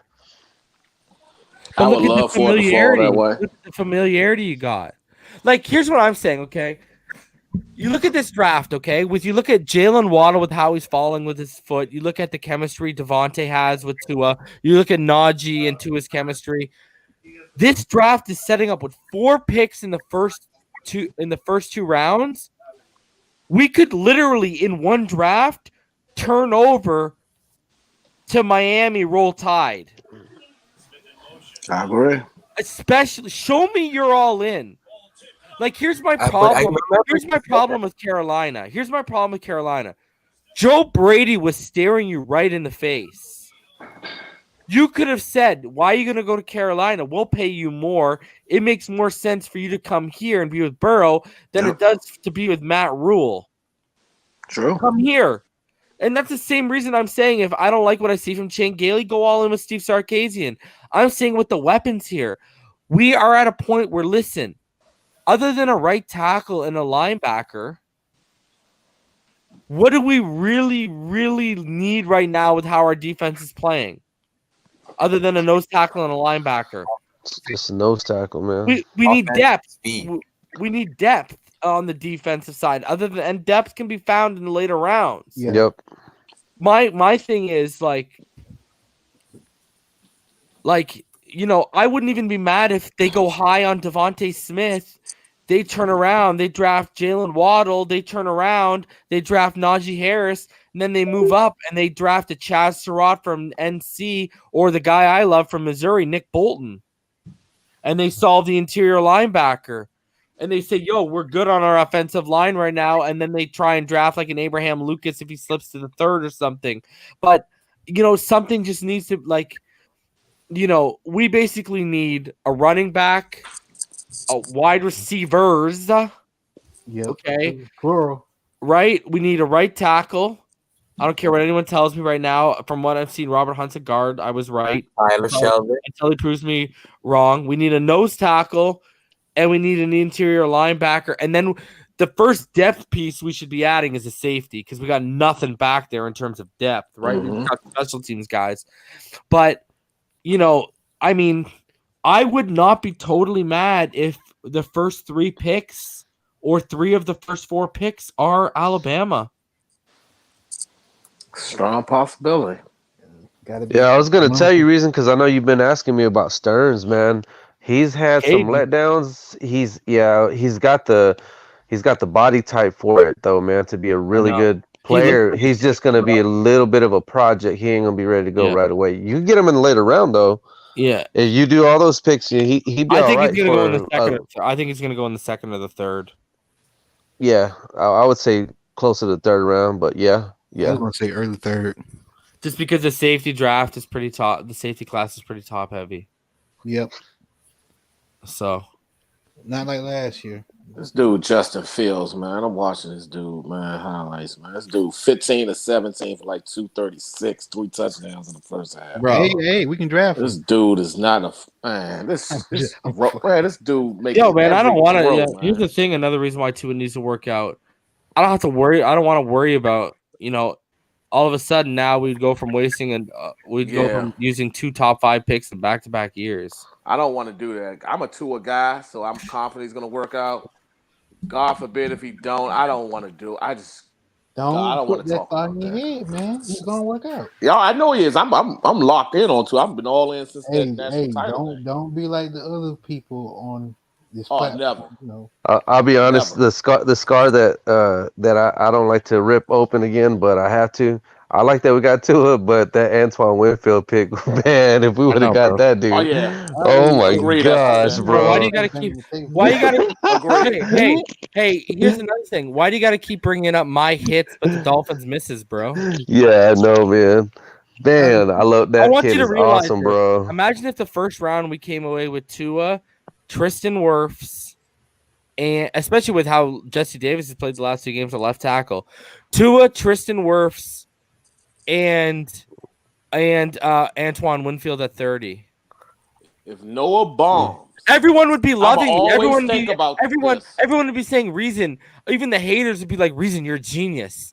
And then the only thing is, because these haters only watch the Dolphins, they're not watching Wirfs and Winfield play. Mm-hmm. So they're not seeing how they're balling out. And that was my tackle one and my safety one who I was banging the table for, bro. Winfield was one of the reasons Minnesota almost won the Big Ten last year. When y'all started, me and EM brought him up on a mock draft on the other platform when he was like the 200th ranked player on the Draft Network or Pro Football Network. Yeah, he wasn't on the radar. He wasn't even on the radar, bro. And me and EM were like, "Yo, take this guy." Jumps out when you watch the Minnesota game. He jumped out the screen. When they brought him up, man, I started watching him play, and I didn't want to say it, but I was like, "Is that like a Palomalu type player?" Oh, Esteban. And I was like, because I love Palomalu, man.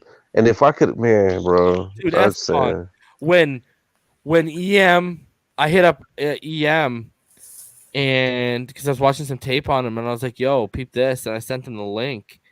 This man like called me back, and dude, I'm telling you, he was wilding out because he didn't know how deadly he was in the return game. And when he saw Antoine Winfield in the return game, he was like, "Yo, this man is for real, bro." Like Antoine Winfield's just like he's such a stud, man. Like, man. oh my god, the guy's so special, Had- bro. He Oh the man, one. He the reason thank why, God McCain's played the level he's played at, or I'd have a real issue. he's That the dude's reason why. an He's the instant. reason why Bucks won the dang Giants game. Yeah. If he, I'm telling you, if they didn't have him, they would have Oh, lost. and I gotta that call game. this. I gotta call this out too. Sorry, guys, because I had this conversation. I had this conversation with Richmond Webb. DC Cope 864 said this dude always brags on himself. Let me hit you with this, dog.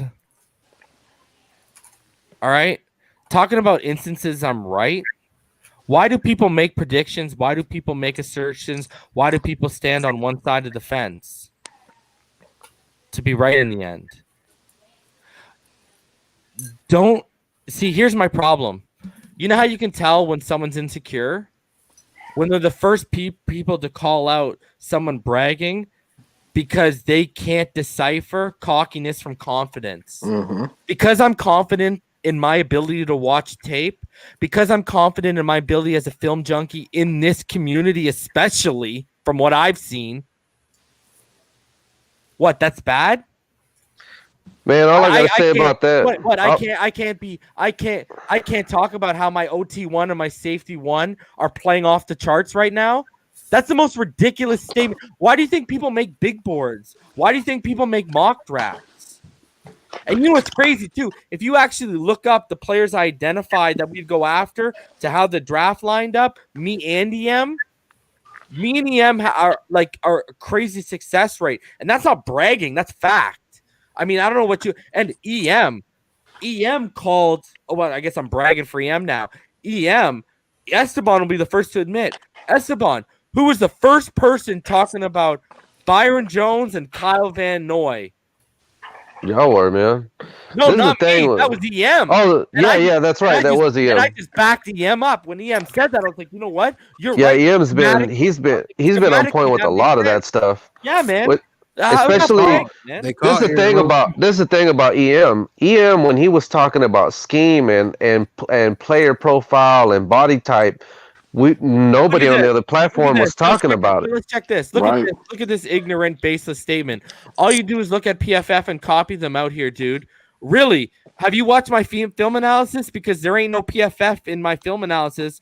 What's PFF doing for my film analysis? Yeah, man. Let me know, bro. Let me know. Get back to me on that one.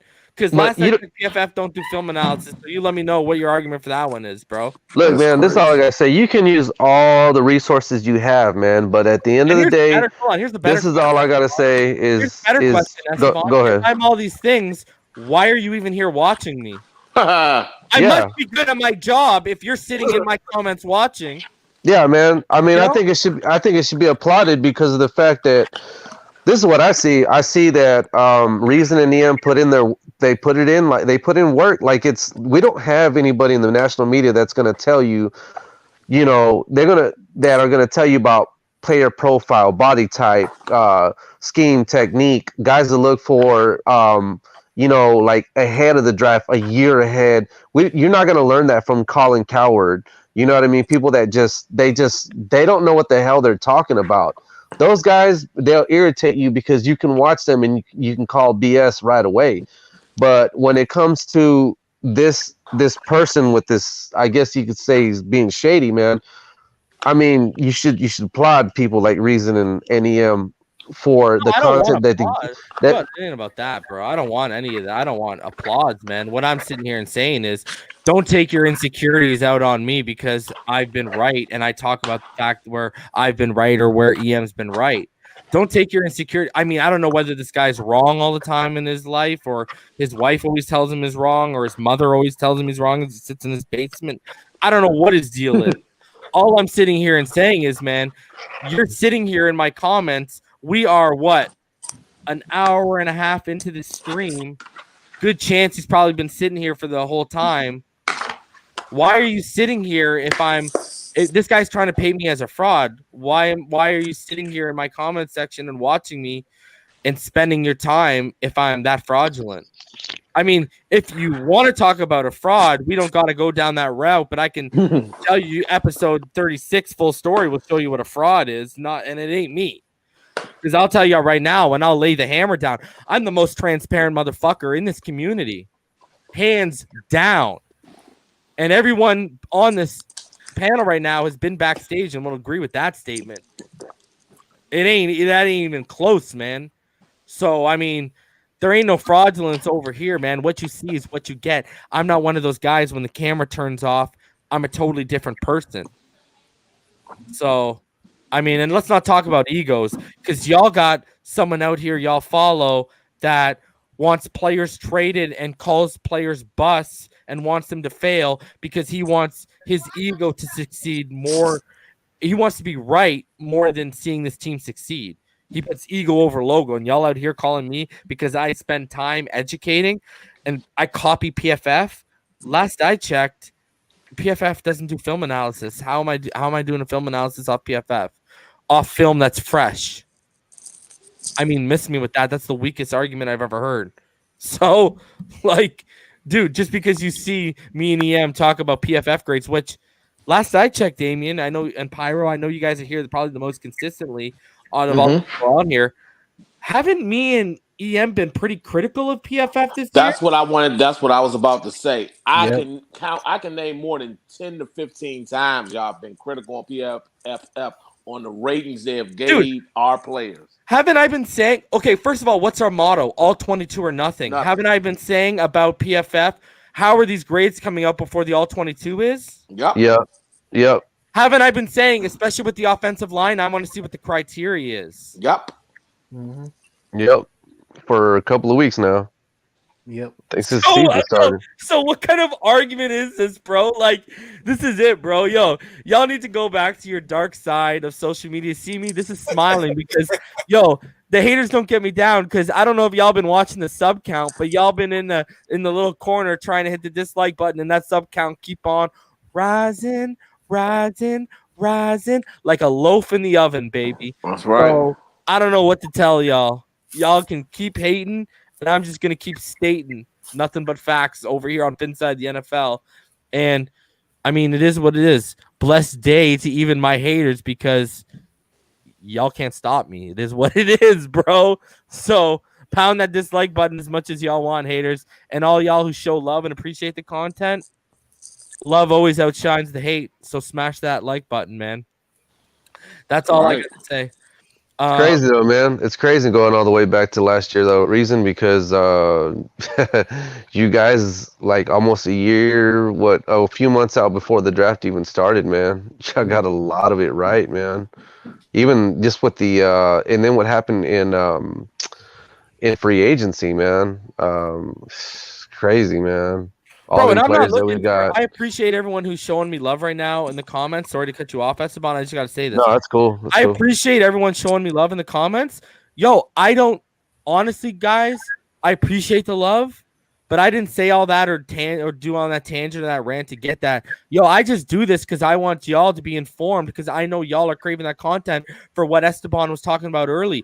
These clowns who cover our team, whether it's ESPN, Fox, whatever, these mainstream media guys, they don't do a good enough job. You know what I mean? And the fact of the matter is, I mean, you can say what you want. Like, you know, not only do I bring you guys original content, I bring you guys pretty much in-depth content that, you know, takes a lot of time, takes a lot of work, but it's worth it because I know if one of y'all learned something, that's a beautiful thing. That's all I need. I don't need love, adoration, and money poured upon my naked body. All I need is for people out there to take something away from the videos we make, and that alone is the highest reward possible for me, man. If someone says, yo, I learned or I saw this on Inside the NFL with Reason and EM and all the guys on the round table, then we've done something. Even if Damien said something that y'all take away, if Pyro, if Sharif, if Esteban, if they take something you take away and it happened on this platform, that's a reward to me, man. That lets me know that's the reason we're here. Like, I do this to, I enjoy doing this because I enjoy film and obviously I love the Miami Dolphins and all that stuff. But I also want all of y'all. Here's the thing. The goal is the Finside fam's going to be smarter than every other community out there following any football team there is. That's the main goal, for us to have the most educated and informed fans that there are. So that's the whole reason me and EM started this. We also started for some other reasons, but we'll leave those for another day.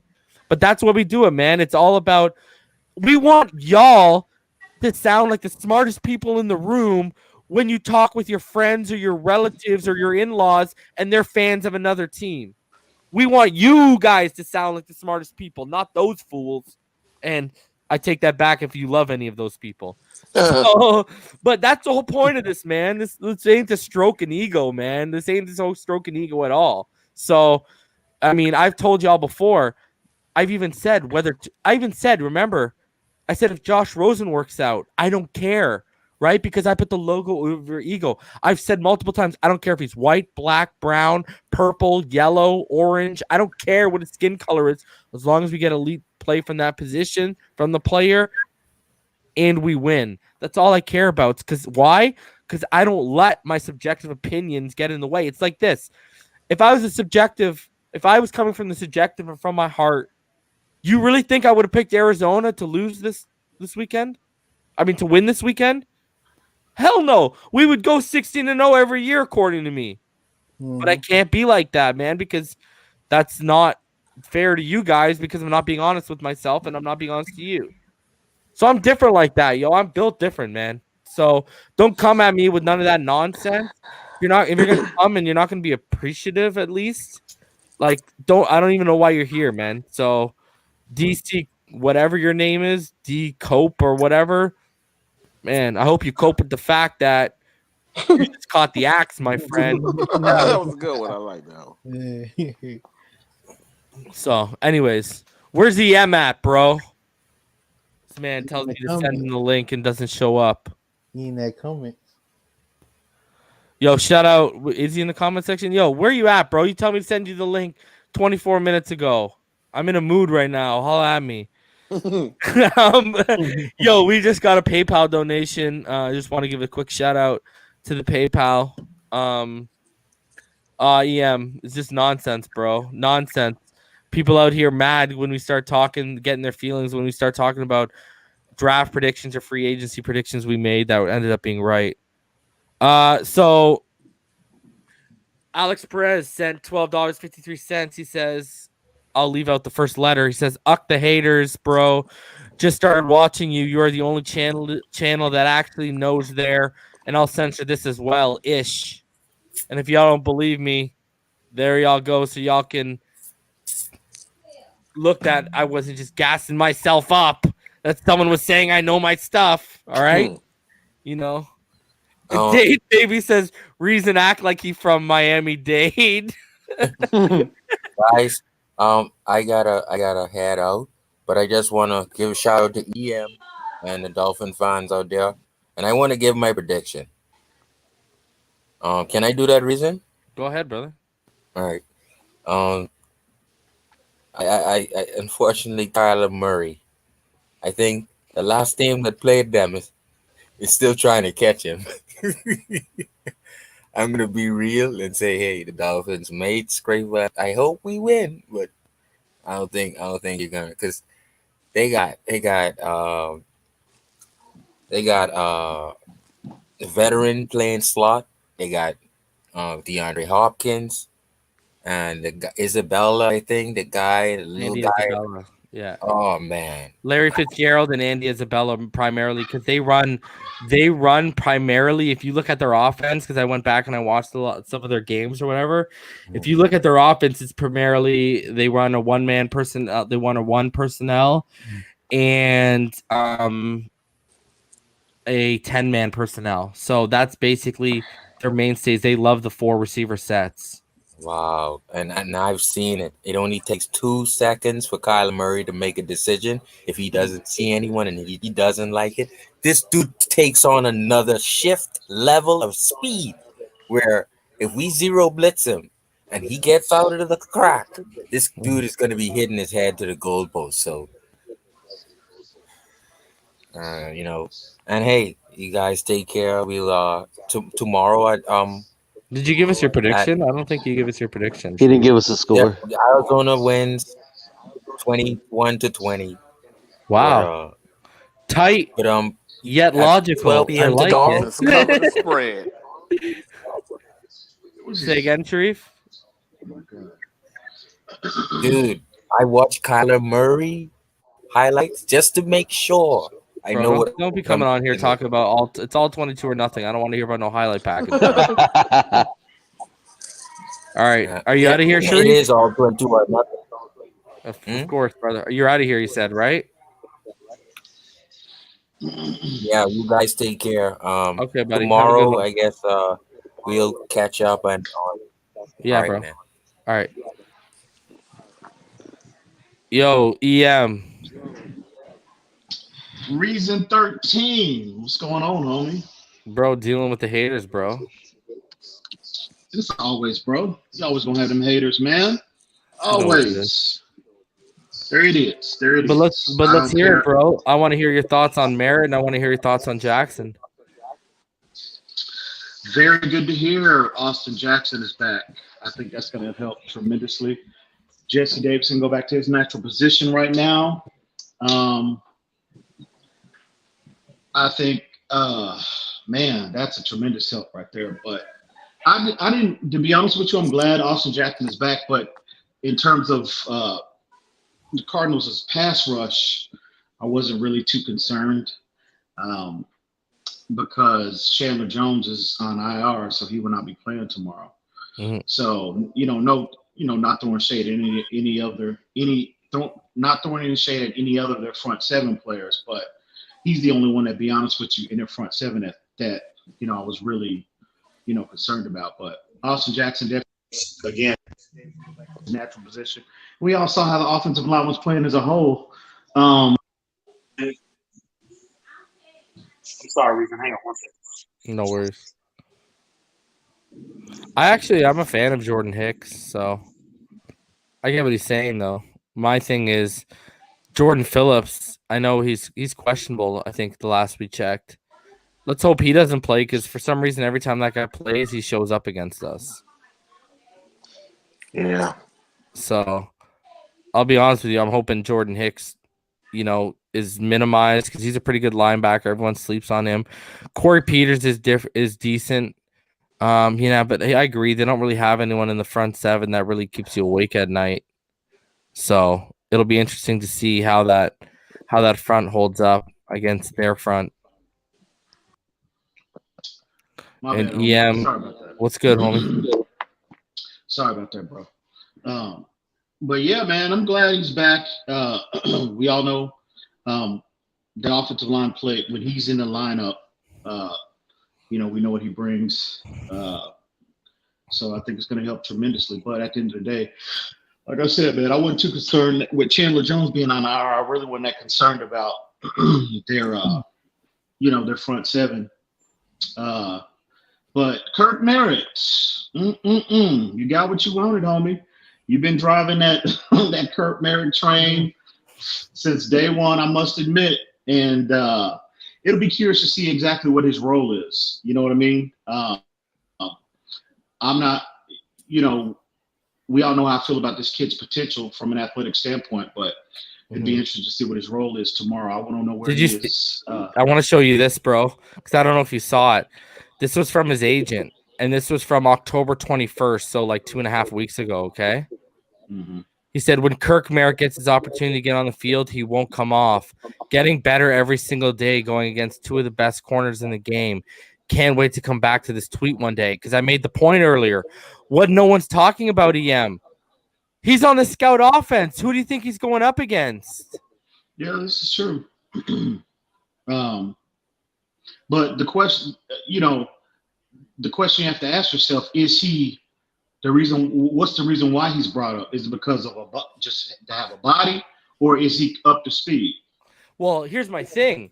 I mean, we'll find that out Sunday, but Bowden was out. Bowden was out last week too, right? So they could have made this move last week. Yeah. Because Bowden's now on the COVID list. But Bowden last week had a baby. Bowden's he's on the COVID list? Yeah. And last week Bowden had his baby, right? So they've clearly got to be comfortable with him coming up. I mean that's possible. like this is what's gonna happen. I mean, that's a possibility. The most he's gonna see is 6 to 8 snaps. What he needs to do is hope that 2 or 3 of those snaps are early on, and he makes something out of them, so that changes the game plan for him. That's what Kirk Merritt needs to hope.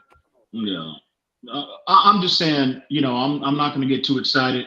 I'm glad he got caught up because if they do decide to implement him into the game plan at some point Sunday, that just benefits him overall. But I'm gonna kind of temper my expectations. Unleash them. Well, you can't if he don't know where he's supposed to be. How can you unleash it? Bro, I'm just joking, bro. I'm just wrong. I know. But this is what I will say. And this goes back to what did I say, EM, when they made 2 of the starter? Did I or did I not say you're going to start seeing the weapons he was comfortable with in training camp come up? Now this is 2 weeks in a row, Malcolm Perry and now Kirk Merritt. But here's the thing, bro. The other thing is we can both agree Malcolm Perry isn't fast, but he's pretty quick, okay? Kirk Merritt, though, if we want to go this pistol horizontal like me and you said we were going to do and we started to see on Sunday, that 4.33 speed EM is invaluable. Definitely. I agree 100%. I agree. But again, I'm going to kind of, we haven't seen the hands in action. Right. We don't know where he is mentally. We don't know where he is mentally. So, I'm glad. It's good to see him being brought up, because I really, I will say this, Flores and his staff, if they didn't have some level of confidence in him, they wouldn't have, he would have remained at home, So with that being said, like I said, it'll be interesting to see what his role is going to be Sunday. But, yeah, man, that you got to find a spot for that kind of athleticism. And we've been saying that since day one, so hopefully he'll have a role Sunday and hopefully he can be productive in that role. But we won't know what that is until tomorrow. So I also, I wanted to give you the floor. I have 2 words for you. What's that? Eric Rowe. Oh my God. Oh my God. Oh man. Wow. Did you really go there, homie? You don't have to. You don't have to. Wow. No, look, man. Yeah. I mean, you know what? Listen. All we're gonna say is this. Listen. We talked about this. You know how hot I was the other day when I called. I'm just gonna say this. EM Dolphin fan. No one was before EM Dolphin fan on Eric Rowe, and no one was before me behind EM Dolphin fan. You know why? Because I was on the first stream where EM Dolphin fan started declaring, and you know what I did? You know what, EM? You're right. I backed him up because he was right. So ain't no one before EM Dolphin fan. And when you're talking about the Eric Rowe fan club in Miami, you can't send to that P.O. box without getting the address from EM Dolphin fan, okay? Let me put it that way. Man, I'll tell you. Look, listen here. Nonsense. Oh, my God. Yeah, you know something? You know what? I'm going to somewhat take the high road in this regard, in this situation, because, the thing with the receipts are out there, people that's been rocking with us from day one, even when we were on TD's platform, they know what each individual declared, when that was, you know what I mean, and what their declaration was. So the receipts are out there. I don't need to. I don't need to. I'm readdress eyewitness. that, I'm eyewitness. Pyro's been So- around long enough, and he's Me seen too. everyone, and so is Damien. So, like I said, the receipts are out there, but yeah, TD he's on something right now, But again, he needs a little sunshine, shined on him, because this year his predictions and his declarations. I mean, Clouds rolled in a long. he's been terrible. He's been terrible. We all know that, but it's what it is. But no, man, I'm not gonna throw any shade towards TD. Receipts are out there, and they will speak for the receipts speak for themselves. So it's all good. I'm just gonna be the first. I'm gonna be the first one to say that's nonsense, because EM called Eric Rowe when no one was in the media, no one was giving him a second look, man. And you recall and let me say this too, EM. Let me add more to context to how much you were on to this kid, guys. If you remember, me and Ball Game, we have an Eric Rowe film analysis coming for you. Guess why you haven't seen it yet? Because I talked to EM and I said, EM, I literally said to EM a couple weeks ago, yo, you were the first guy to call this kid.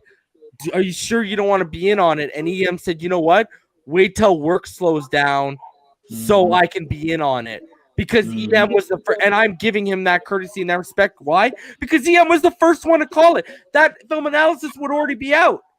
But because of my respect and courtesy of EM being the first one to make that call, I'm not going to do it without him if he wants to do it. So, don't let people, don't fall in love with subscription counts, guys. Subscription count does not equate to intelligence. Let me just put that in the easiest way I can.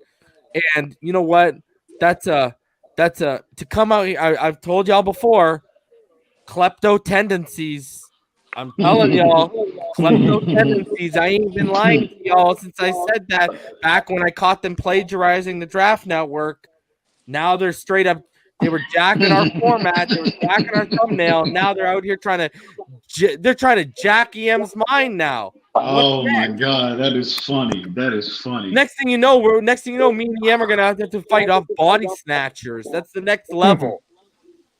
That's funny, man. Yeah, we're gonna wake up one night, in the middle of the night, and there's gonna be a body snatcher standing over our bed, and we're gonna be like, are you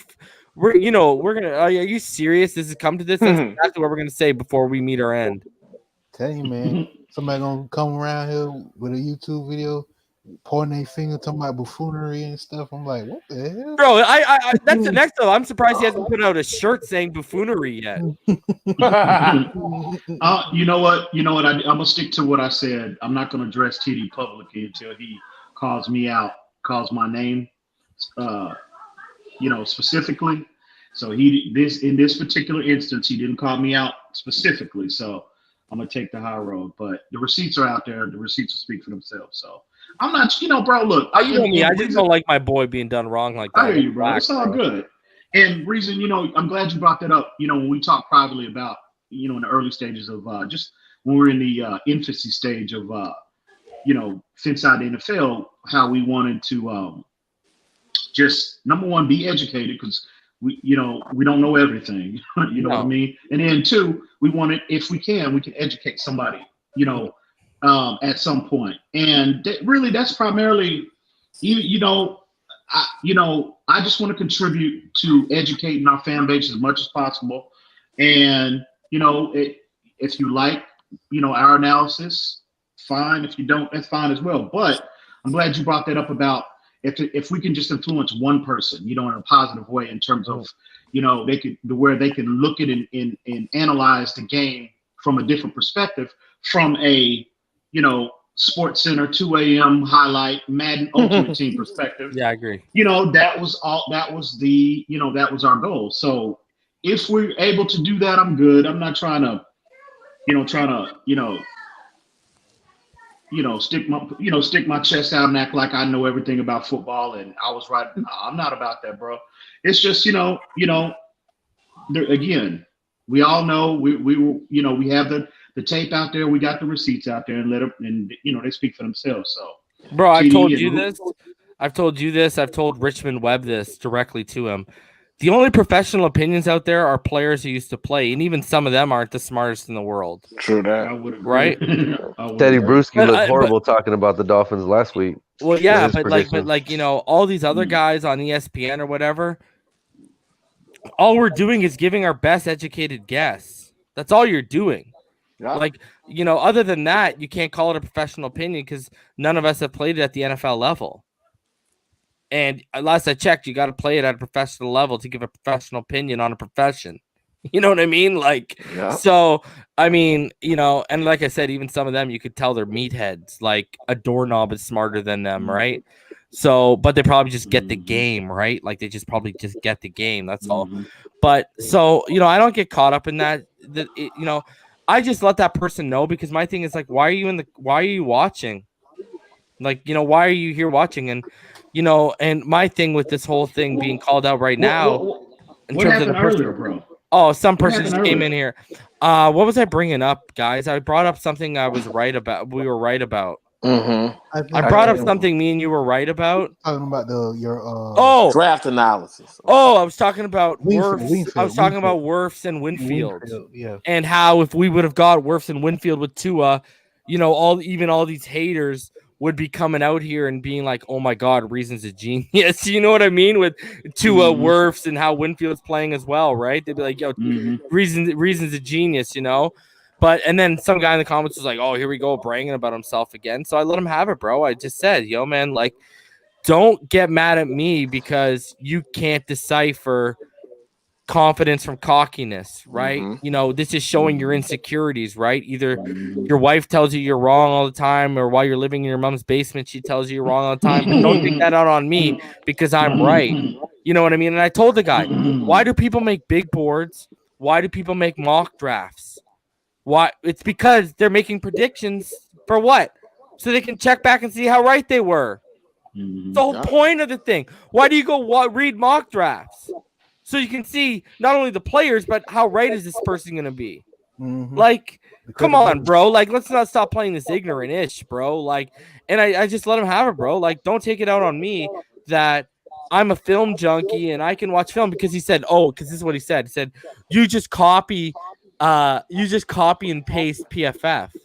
I said, okay. It said, so PFF does film analysis now? Because who am I copying and pasting for my film analysis? That was fresh tape, like up to the week of. We just did a live film analysis of Tua the night after his debut, out 5 hours after the All-22 came out. And on top of that, I compounded it with, don't come at me with that PFF thing, because me and EM have been questioning PFF all year. And we've even to the point we've been saying we want to see what the criteria is. So don't come over here with that nonsense, bro. Like, you know, bro. At the end of the day, I tell you, you know, I've said stated this on other platforms. You might not like Reason's personality. You might not like his delivery. You might not, you know, his confidence might rub you because he wears it on his sleeve. Might rub you the wrong way. But at the end of the day, we can all agree he knows what he's talking about. You know what I mean? And these idiots, and I'm calling y'all idiots, not everybody. I'm calling them the haters. You know who you are. These idiots. I tell you, it's ridiculous, man. And when we come from a place of, we're just trying to help people. You know what I mean? We just want people to be able to really understand the game from a different perspective. You know what I mean? And to hear these idiots come out with this nonsense, bro, it's ridiculous. Bro, grow up, man. You know, grow up. It's ridiculous. So, you know, just shake these idiots off, bro, because at the end of the day, they're just here to try to bring negative attention to what the ultimate goal is, and that's the content. You know what I mean? We talk about this privately. These idiots, that's their goal, bro. So at the end of the day, man, just shake these fools off, bro. If they want to come in the comments, that's fine. Oh, I was smiling, bro. It's funny how none of them want to, when you drop that link, they want to come on and address this publicly. They don't want to do that. They don't want to do that. Everyone knows how I feel about Pete, and I've said what I've said about Pete. But I'll lay this out for everyone because I know they listen. You know what? At least Pete has some respect from me for the fact that at least he got the balls to come up and go face to face. FM sits in other chats, and all he does is, this guy's trying to tell people, we got rid of him because of, he was talking about 10-6 and not agreeing. It was an opinion, kid, because I know you're watching this, and I know all your other people that you're trying to lie to are watching this. It's because you were out in our community trying to get us and egg us and bait us on to attack TD. And then you went into TD's community in his comment section and you took veiled shots at me and EM. That's why you got called out. We ain't playing that. And you got called out. You didn't get banned. You got your wrench taken away. And you came into the comment section and started lying that it was because we disagreed with your opinion. Had nothing to do with your opinion, kid. Or should I say, fat, old, bald, white man, because I saw you backstage one time in your little hotel room. I don't know what's going on. I don't know if you're a serial killer. I don't know what's going on in your life, Dexter. But do your thing, all right? You know how shocked I was when I saw an overweight, bald, 40-year-old something guy after seeing him in the comments for like over a year when he uses emojis like he's 18 years old. I was like, is this for real right now? And then when he ran to Larry's channel after he got put on blast on here, I was like, oh yeah, it is for real. He really is 18.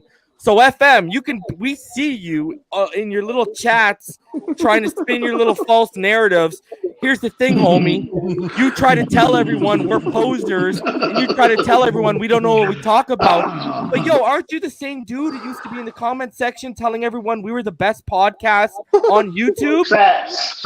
Ooh. Big facts. That you, Big homie? Facts. That you, homie? Big facts. That you, homie? And you Big know what? facts. Like I said, at least I respect Pete because he got the balls to come up. You don't got no balls, bro. You've been neutered. I don't know when you were neutered, but we drop links all the time. I ain't seen you come back. I'm waiting for that. And that goes for Steve Hoffel. That goes for Flipside Fishing. That goes for all you little toxic people on your little side that like to talk fish. And you know what it is? And I'm going to put it y'all on blast right now. You know what it is? Because see this community popping over here, and this community wants nothing to do with you, and you can't be involved. So you guys sit in your corners and you cry and you hit the dislike button because you ain't involved in the fastest rising community in the YouTube Dolphins community. That's what it all comes down to. Because that's why y'all have changed your narrative. We went from being the best podcast to we called out your fugaziness, and all of a sudden we're the bad guys. Here's the thing. Y'all are all adults. Take a look in the mirror, as ugly as the reflection might be that stares back at you. And you might learn a few things or two by staring deep inside of yourself. Okay? Because I've seen a couple of y'all. Say what you want about me. At least I got a nice piece on my arm. I've seen what's on some of y'all arm, and he is not worthy of the name M. He's not worthy of having that M. And this is it. I had it. Now drop the mic on that one. Drop the mic on that one. On this little side talking. He's a poser. He's a da-da-da-da-da. What, are you mad? I know more football than you and your friends put together. Get off my junk, bro. Like, it's ridiculous, bro. And they're just mad because they're left out. But guess what? Cause and effect, and you were the cause. Therefore, your cause and you got to deal with the effect. You got to deal with the consequence of your action, yo. Like, I don't know. You can't go over and try to bait me and EM to attacking people, and then go over to said person you wanted to attack and start talking ish. That's ridiculous, man. That's hose shit, bro. Right. That's not host shit, bro. I don't play that, bro. Drop the mic on that one. Drop that mic on that one. You know what I'm out here? That's a check. That's host shit. So I'm out here giving a verbal pimp slap to these hoes, bro. I'm tired of it. And here's the thing. You know what? Here's the thing. You know what? I don't need any of y'all. That little toxic side. Those names I rattled off, look at our community. Do you think we need any of you? Facts. Right. We don't need any of you. So, like, y'all are so petty. Y'all have been hitting the dislike button for how many months now?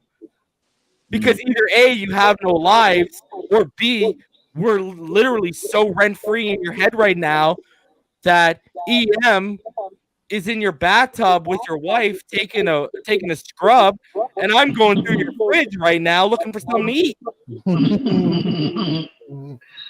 Oh my god!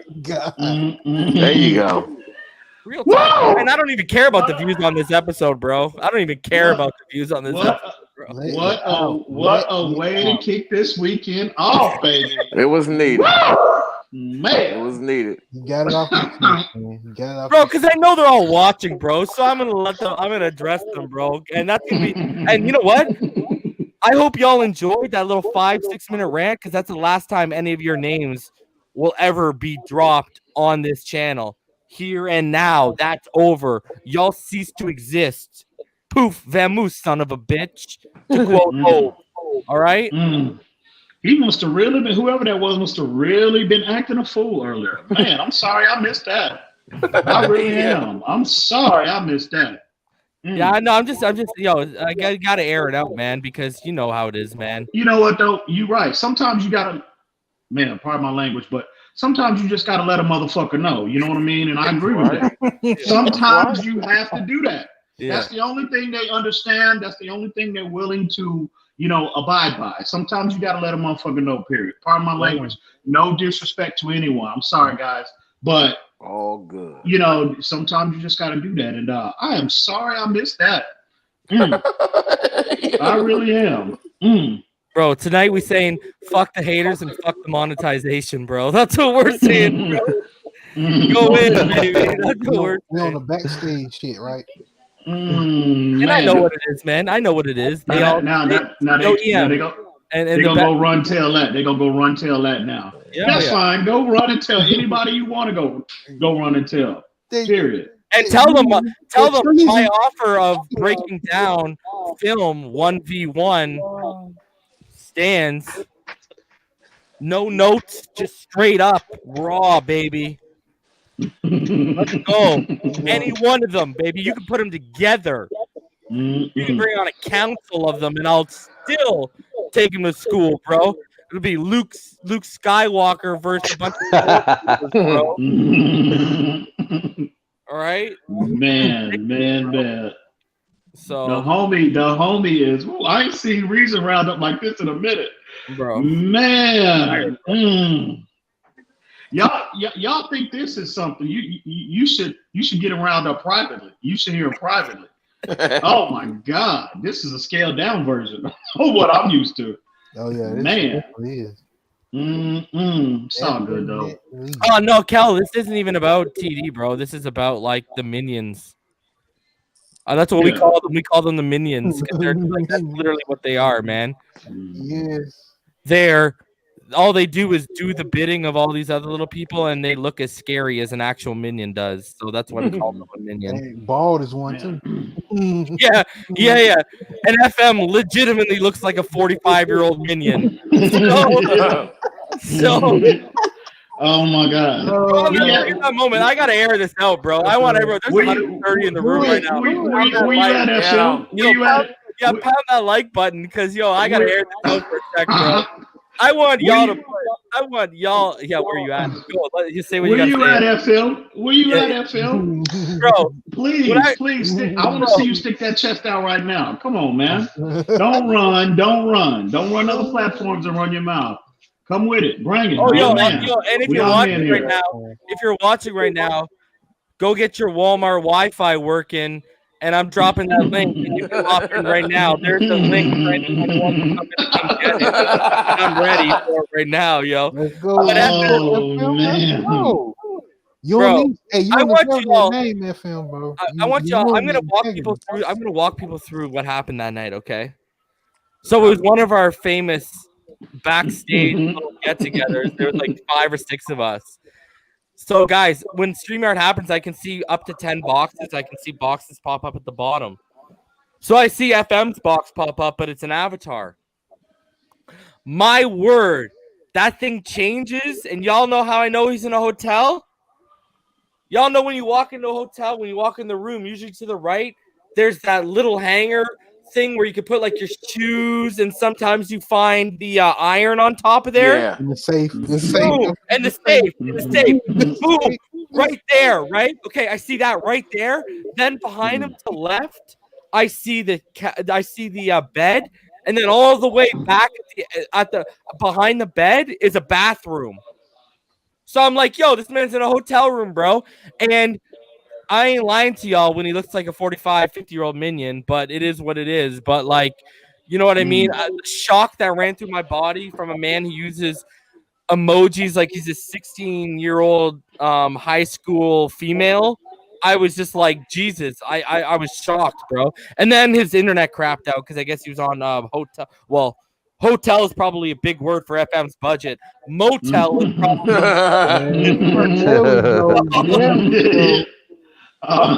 no vacancy, baby. No vacancy. I don't give a fuck tonight, bro. Fuck all y'all that ever hated on us once, man. All y'all that are still out here pushing Josh Rosen, like, yo, suck my dick, bro. Like, what do you want me to say? The worst thing I've ever heard in my life, bro. Like, get off that. And people all in their feet. Like, let's get this. You know what the other root of this is? People still in their feelings that me and EM were 110% right about Ruddock being a threat to Josh Rosen. And they're still mad that Josh Rosen, get over it. Move on with your life. Josh Rosen isn't here anymore. It's going to be okay. Why reason is bringing that up is because, it's a lot of stuff that we don't let y'all know publicly. People constantly are coming at us privately about this Josh Rosen issue. And we had just had a conversation about that recently, and that's why he's bringing that up at this particular time. So it's just ridiculous, man. It's, it really is. Dude, I want y'all to know the extent. It really is. 133. There's some fool on Twitter. Okay. So shout out to Jazz803 for the $5 donation. As an Australian Dolphins fan, this is my main source for Fins news.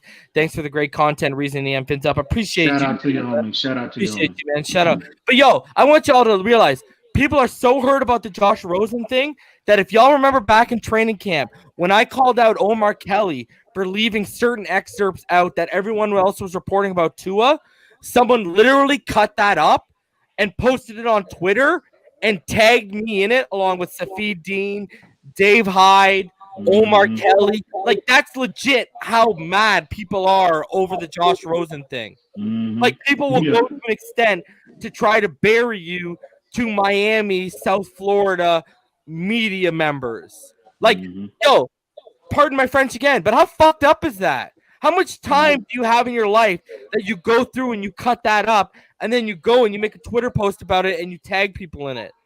That's crazy. Yeah. Like, and you're not even like a content creator. You're not even involved in all this. You're just some guy sitting there watching people make videos. Yeah, it's ridiculous. I'm telling you, it's a lot of stuff y'all don't know that we had made. Yeah, y'all don't even know like a quarter of it, man. It's what it is. The focus will be maintained, and again, that's to bring that content.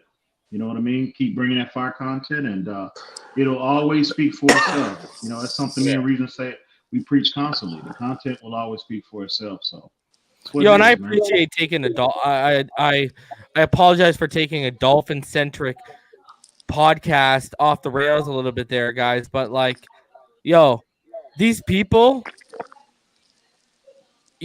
outweigh the negative effect they have, guys. People you like, pound the like button.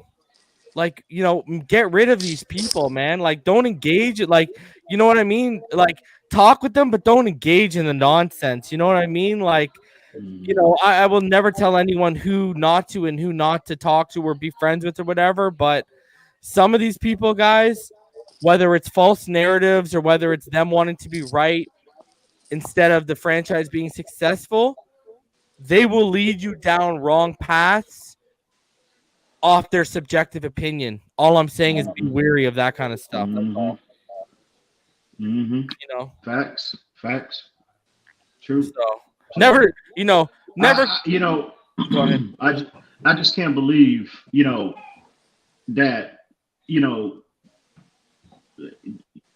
about the Eric Rose situation. You got people out here that's trying to take credit and saying what they said, but whenever I brought that up on that platform, you should have heard the pushback. Yeah. They try to make me look like a complete idiot. And I I've was heard like, him trash him. oh my God, you're serious. And it's all good. Obviously, it's just crazy to me when I heard that. I mean, I dropped literally. I was in the kitchen, bro, chopping up some chicken. And when I heard that, I immediately, bro, dropped everything. And I said, "Oh, I got to call the homie on this one." I said, "You kidding me? This dude, are you serious?" Yo, and you know what I'm gonna say? You know how people want to say I'm brash, I'm egotistical. Take me out of the equation. If people were to come and ask me who are the smartest people in the Dolphins community, EM Dolphin fan and Mr. Ballgame are going to be the first two names out of my mouth that isn't a ex-player like a Richmond Webb or something. Well, But, I don't know. I can't say that about myself. This is my opinion, though, bro. So ball game and definitely you. I would definitely put y'all. So I'm just gonna say this, bro. So all these people want to come out, yo, ball game and EM. If I'm supposed to be this egotistical stuff, I tell ball game Andy, I tell EM this specifically. When I got I turned to EM. I lean on EM for the defensive side of the football. Yeah, I know stuff, but I lean on EM for, EM to me, when you like ball game to me for the secondary, EM for me for the defensive side of the football as a whole, especially the front seven, and here's another thing. Again, and I'll prop someone else up. Who even came close for any fan base, let alone the Dolphins, nailing their free agency the way EM did for the Dolphins? Think about that too, guys. So that's why we go together so well, because I bring the offensive side, he brings the defensive side, he brings the free agency, I bring the draft. Like, we just go together. That's why we blend so well, guys, because we complement each other. Like, areas that would be considered our weakness, because, yeah, we have weaknesses, I guess you could say. The other one usually makes up for the other one in that area whenever they're called upon. So, like, yo, man, this is what I don't get out here, man. Like, these people, I'm telling y'all, if you want in-depth analysis, all that jazz, y'all, the content has already spoken for itself. So all I'm going to sit here and say is, if you don't even like me, if you don't come here to listen to me, EM Dolphin fan and Mr. Ballgame alone are worth the admission. I agree. And you're crazy if you say otherwise, bro. Well, not you. That's greatly appreciated, homie. But at the end of the day, I feel the same way about Ballgame and I. We've had our differences, and I know he's listening. We've had our differences privately, but those differences will remain private. But at the end of the day, there's no one. You should just hear the conversations that we have. Even not so much me and Ballgame now, because we're obviously we're not on TD's platform anymore, but last year, like the conversation that we would share, reason I talk about this all the time, the private conversation that we would have, even including, in the group chat with TD, I mean, we're gold, bro. I mean, from schematics to personnel groupings to, free agency to draft, et cetera, et cetera. I mean, it was gold. I was like, bro, we need to put a package together and put this out for the people to see. You know what I mean? It's gold. So when you talk about information about our team, Dolphin-centric information, there is no, and like I said, you might not like Reason. You might, and that's fine. You don't have to like me. I know it's a lot of, pardon my language, a lot of motherfuckers that don't care about EM Dolphin fan. But guess what? That's okay. You know what I mean? It's fine. But we're here to, again, be educated and to educate people. And at the end of the day, if you don't like Reason, at the end of the day, that dude puts the work in. He puts the work in. We can all agree upon that. Mm-hmm. And if you take emotion out of it, and just focus on the content, everybody benefits from that. Everyone. You know what I mean? So we have helped somebody, and somebody in turn has, educated themselves somewhat, and it brings a different perspective for them on how they watch football, which is the ultimate goal of Inside NFL. So at the end of the day, man, like I said, I just don't get this constant hate, bro. It's ridiculous. Can I say this? It's ridiculous. Can I get, because you know why that negative energy is around? and shout out to Ball Game. Sorry, I got to air it out, Ball Game, because we had this conversation. I think it's because of where we came from, bro. You know, people in the comments, dude, they used to egg you on. They used to egg me on. They used to egg Ball Game on because they liked seeing that. They didn't care about the information over there as much as they did about the entertainment, right? And here's the thing. And hang on, real quick. And you know who I fought for that. We've talked about. I fought TD for that foolishness. Yeah. And you remember, and who was with us from the beginning? Y'all remember when I used to confront TD about that, and that was the main reason why, because he was everybody. If TD disagreed, and 99.9% of the 99.9% of the time, he was wrong as two left shoes. Everybody would just follow him. Everybody would just agree with him just because TD disagreed, which is ridiculous. Yep. So I'm sorry. Go ahead, homie. Go ahead, homie. Yeah, like, no, you're right, bro. Like, not naive free thinkers of their own, right? But you're starting to see now the tide seems to be changing over there, and I take pleasure that I think we're helping that movement. We're educating people so they're not falling for those, you know, false narratives or whatever. But when you look at what's the weird, here's another thing too. What's the one thing people noticed when they came over here that we were seeing in the comments when we started getting a lot of people in the comments, EM? It was, oh, look, they're not the same as they were. They're not arguing and they're not as loud as they were on the other channel, right? Yeah. What else happened? Absolutely. You in ball game, people are not privy. Guys, y'all are not privy to the group text. EM and ball game. I'm not lying to you. There was one time where I came back after like being away from my phone for like an hour, and like 150 something messages between the two.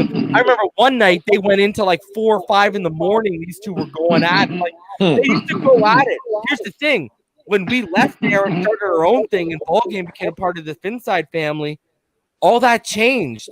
EM and ball game don't argue anymore, guys. They've only had one hiccup. And that was just because EM didn't understand what ball game said because too many people were talking at once. Other than that, once EM heard what it was like, oh, okay, I thought you said something else. No issue. Never talked of again. Like their total relationship changed after we left because that negativity and that toxicity. Bro, it was toxic, bro. The panel was toxic, bro. This is true. It was toxic, man. But you know, at the end of I don't want people to think like, you know, me and Ballman was beefing or anything like that. No. It's just it wasn't. It never got to that level. It's just that we in terms of 90% of the time, overly passionate. Right. 90% of the time, it was always football related. So. Y'all just need to stay away. Y'all just need to stay away from each other on that Madden, and y'all be good. Hey,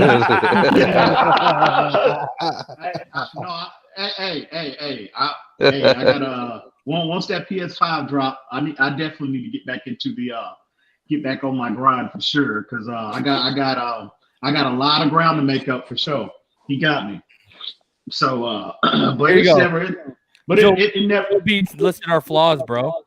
Flaws. Reason interrupts illogical opinions. EM hates fans' foolish opinions. There you go. But yeah, man, at the end of the day, man, look, we all family. You know, TD can have his, he has his, his fan base. He has his opinion. And, we have every platform has theirs. But at the end of the day, we all family for the most part. We're just passionate about our team. We want our team to be successful. I think that's a commonality between all of us, but we just disagree on how our team should get there. And it's my thing is we can all disagree, bro. We can all disagree.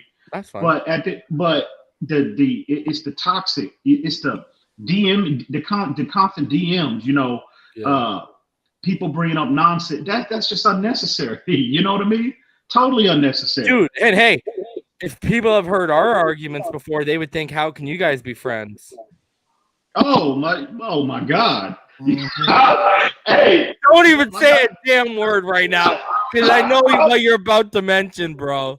Oh my, like I said, this is a scaled down version. Oh, me and Reason, we can go at it for hours, bro. I mean, we'll be sitting there and We'll have a disagreement, and boom, here we go. We're going at it. But you know what? We'll hang up the phone. Sometimes Reason will hang up the phone. I'll hang up the phone. But you know what? He'll call back, bro. I got nothing but love for you, homie. In the next conversation, it's like it's never brought up again. It's like it never happened. Because again, it's no malice involved. There's no malicious intention involved. It's just we get, we're similar in a lot of ways in terms of our passion. We wear it on our sleeve, and confidence. I think we both wear it on our sleeve for the most part. I think if you're confident about something, if you got a little swag about yourself, wear it. Don't be ashamed of it. Yeah. So we're similar in that regard, and sometimes, it kind of rubs us the wrong way when we're trying to articulate ourselves about our team. But at the end of the day, it's no malice involved. There's nothing. People do not realize there's nothing worse than passionate film junkies, bro. Mm-hmm. Yep. Because, some of y'all probably couldn't even keep up with the terminology in half of our arguments, bro. Yeah.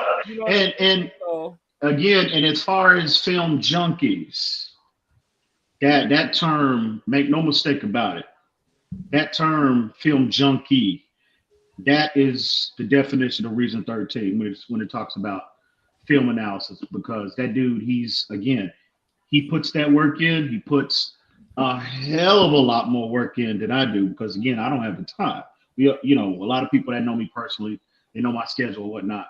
But I tend to not get into film analysis, 100% until the latter part of the year. So, but in terms of year round, Reason puts that work in, and it's evident because you see the content. Y'all keep showing up, to see, showing up to Finside the NFL.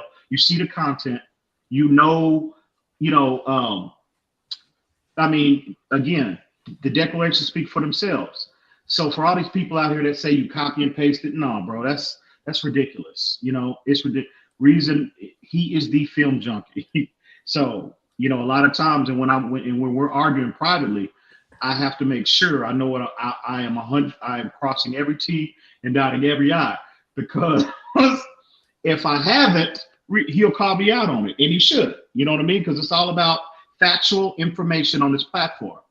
So, but in terms of film junkies, y'all can hate on Reason all you want to, bro. But that, he is what he is. And again, all of this personal stuff, and it's just it's nonsense that it even has to be addressed, DM, because you know what? It's ridiculous. Because guys, I had a conversation, because here, I'll let y'all even further into it.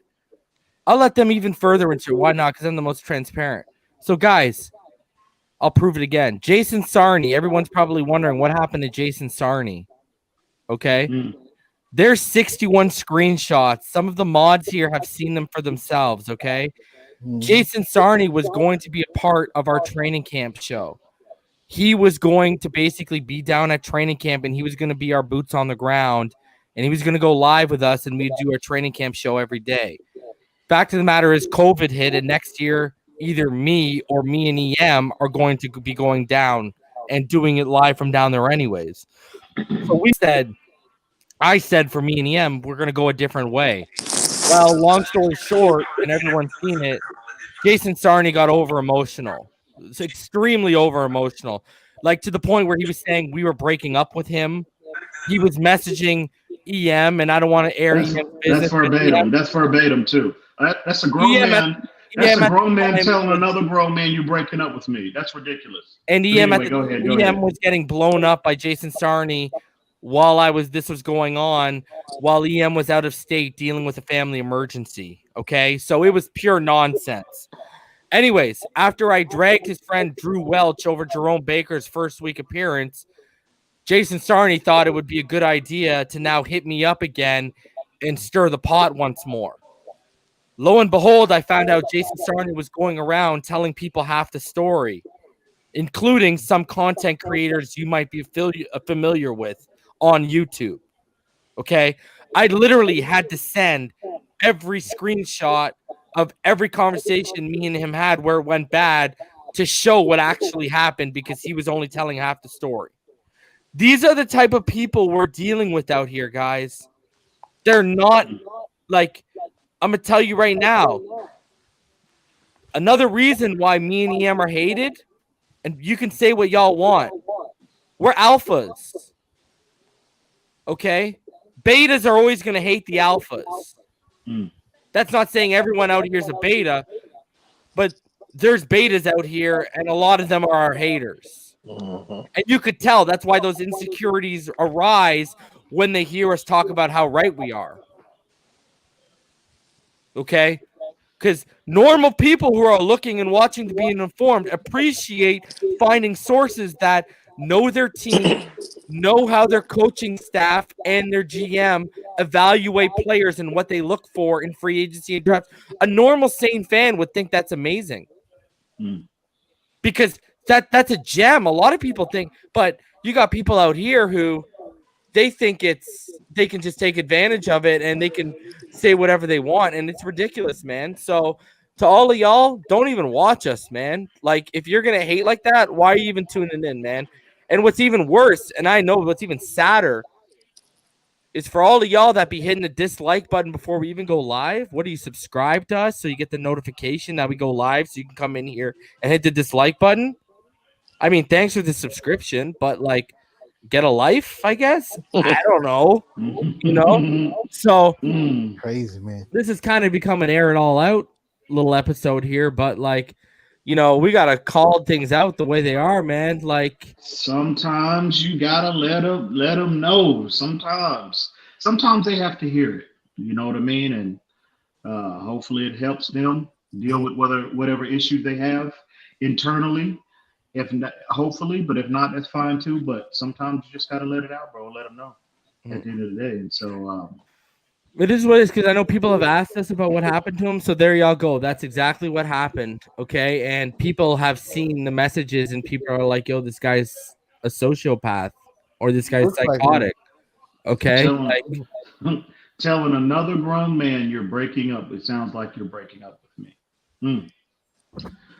Man. Bro, and then here's another thing. I'm gonna leave it right. And then he joins the Fanatics network, and the Fanatics break up. So was it really us, or was it? And he got fired from PFN.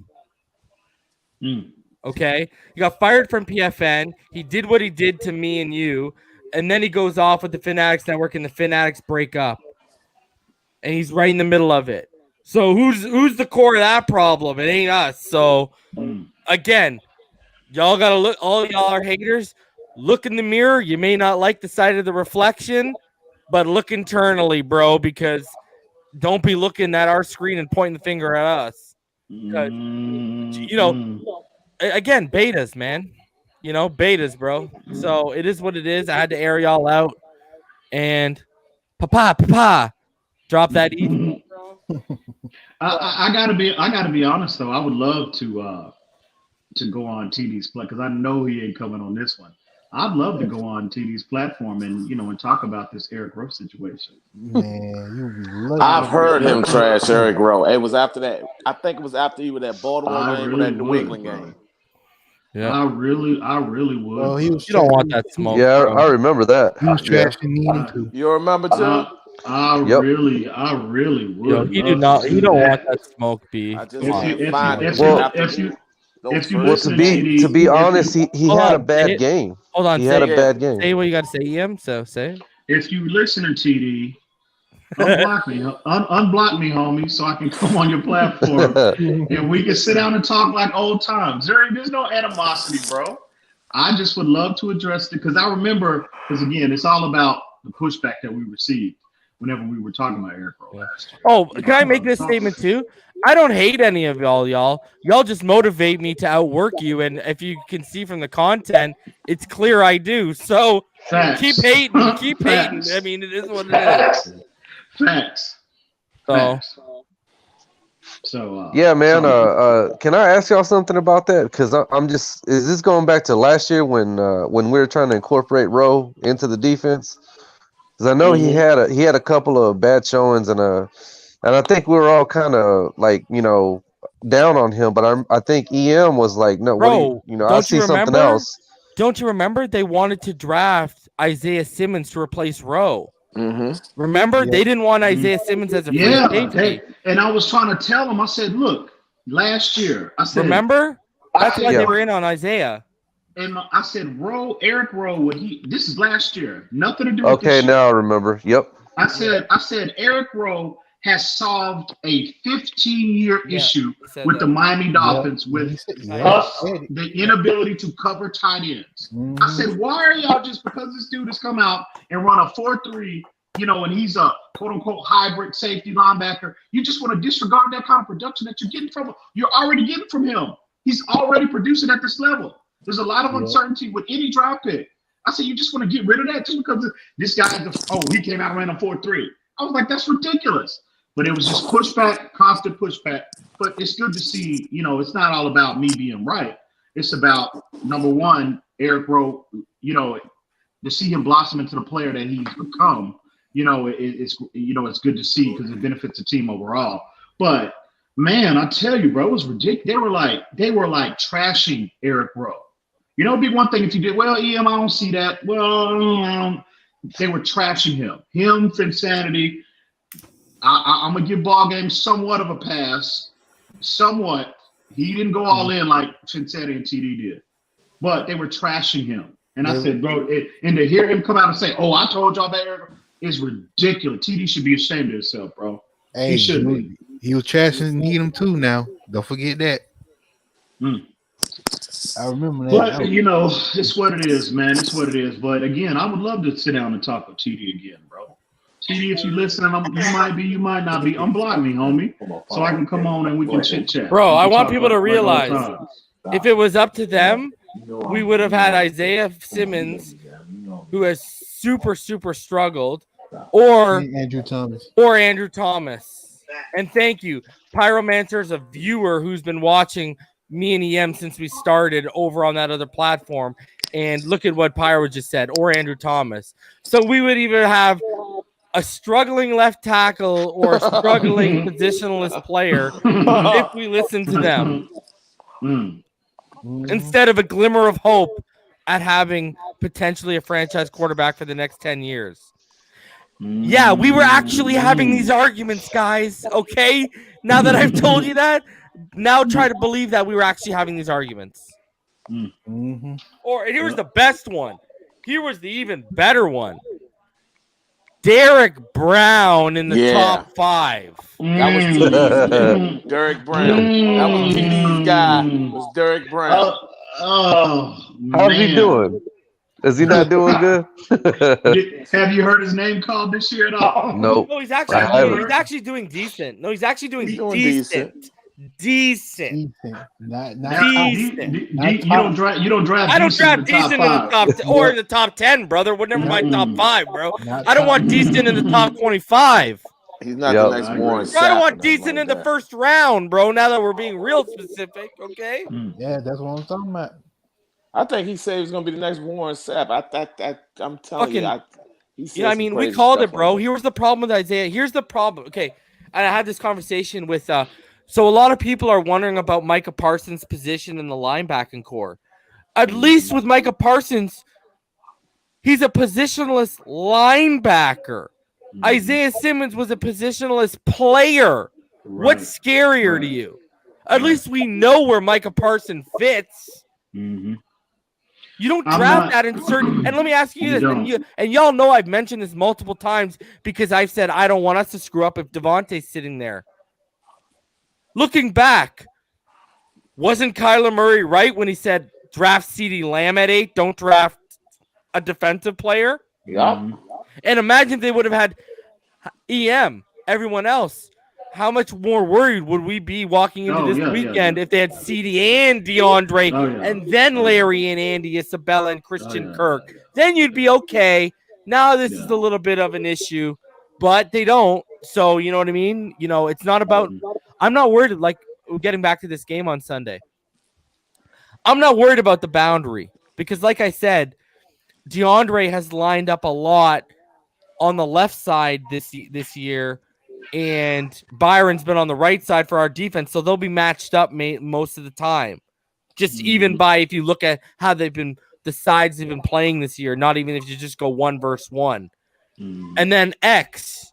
So now what do I got to worry about? I got to worry about X taking on Christian Kirk. Christian Kirk's been deadly in the red zone. He has 5 touchdowns, okay? And X can give up a touchdown here or there. but X ain't going to give up a 2 or 3 or 4 touchdowns. And if he does give up a touchdown, he's going to give up, 23 or 25 yards total? I can live with that because an offense is going to score points. What's going to be key? What's going to be likely? And Sorry. more likely he'll take one of them touchdowns away with an interception. Hopefully, we hope. If you keep throwing his Daniel way. Ashford already jinxed his showing last week by predicting a 5th straight game.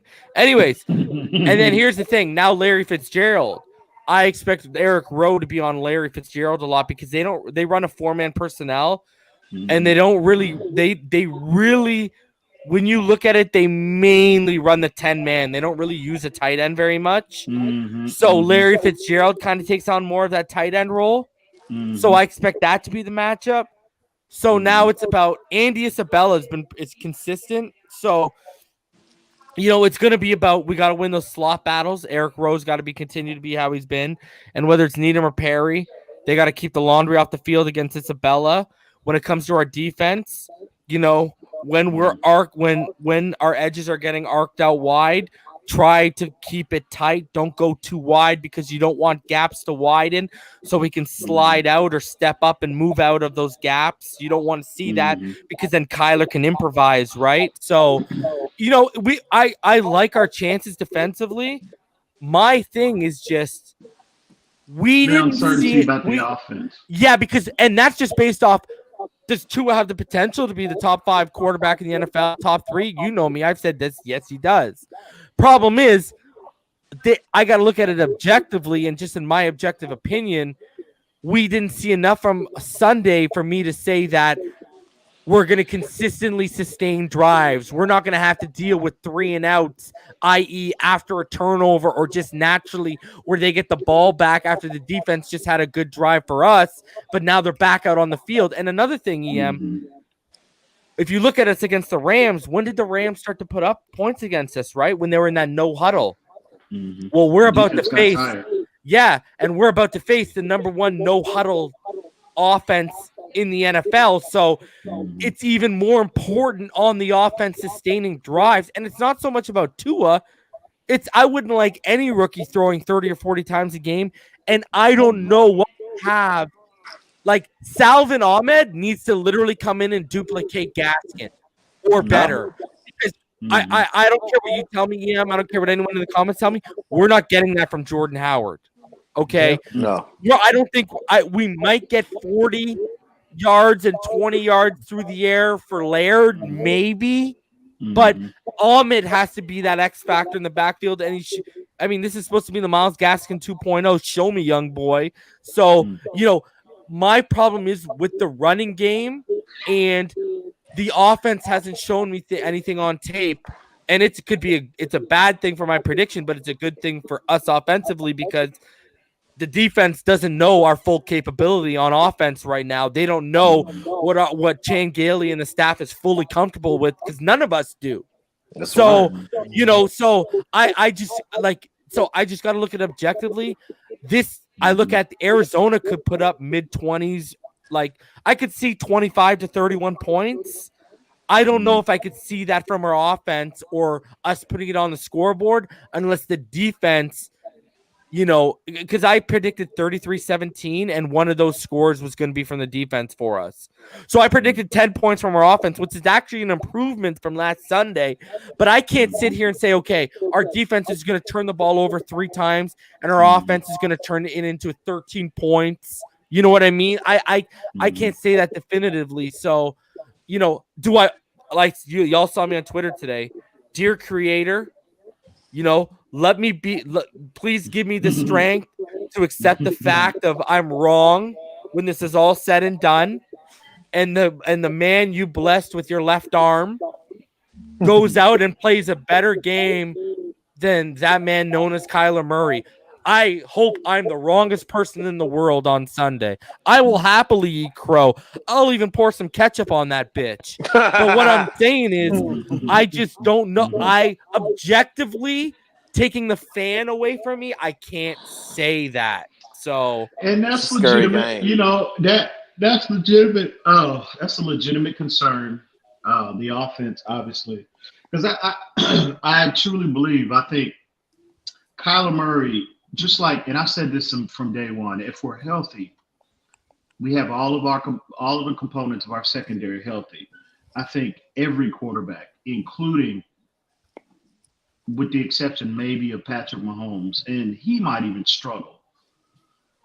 Every quarterback is going to struggle against this defense. I truly believe that, and I just think, I think Kyler Murray Sunday is going to struggle, and it's not necessarily, and I'm just not necessarily talking about the man-to-man type matchups. Obviously, that's going to be a big part. That's what worked for Patricia, right? Was the man-to-man concepts, right? Right. But it was the man-to-man concepts in addition to the other, disguises that you can throw, like he threw at Kyler. Like, they would all, they would go strictly man-to-man with two high safeties a good portion of the game. Then they would switch it up to where they were singling up Byron Jones, and they would bracket, Larry Fitzgerald, or bracket another receiver at times. You know what I mean? So I think coming from a man-to-man standpoint, it's going to be an issue for, even how good DeAndre Hopkins is, as great as a player he is. If you go back and look at the Dallas Cowboys tape from 2000, was it last year or the year before? Yeah. I think it was last year, actually. Byron Jones, pretty much erased him. And the Cowboys, he allowed six receptions for 80 yards, no touchdowns. Which, that's great. Yeah, for him, that's a career day for DeAndre Hopkins. Oh, yeah. Minimal impact on the game. Yeah. So, and they had him travel with him. So I look, even at times, I think Byron Jones will travel him. Yeah, I agree with you. But I just think, from the different disguises that, you've been seeing the last 2 to 3 weeks. Just not only the man-to-man concepts, but the disguises that they've been throwing at these teams, and the pressure. I think what we saw last week against the Rams, we're going to see a lot of that zero coverage,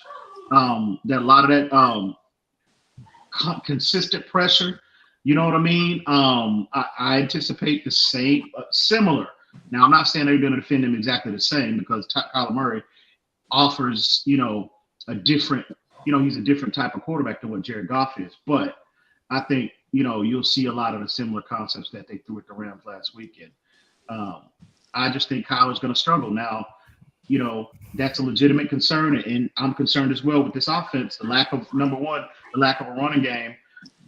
That's the biggest issue, I think, that's plaguing this offense from, taking another step where it needs to be.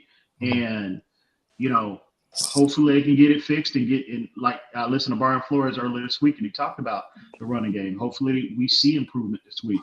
But it's something they've been working on, and they'll get it right. Hopefully it's this week.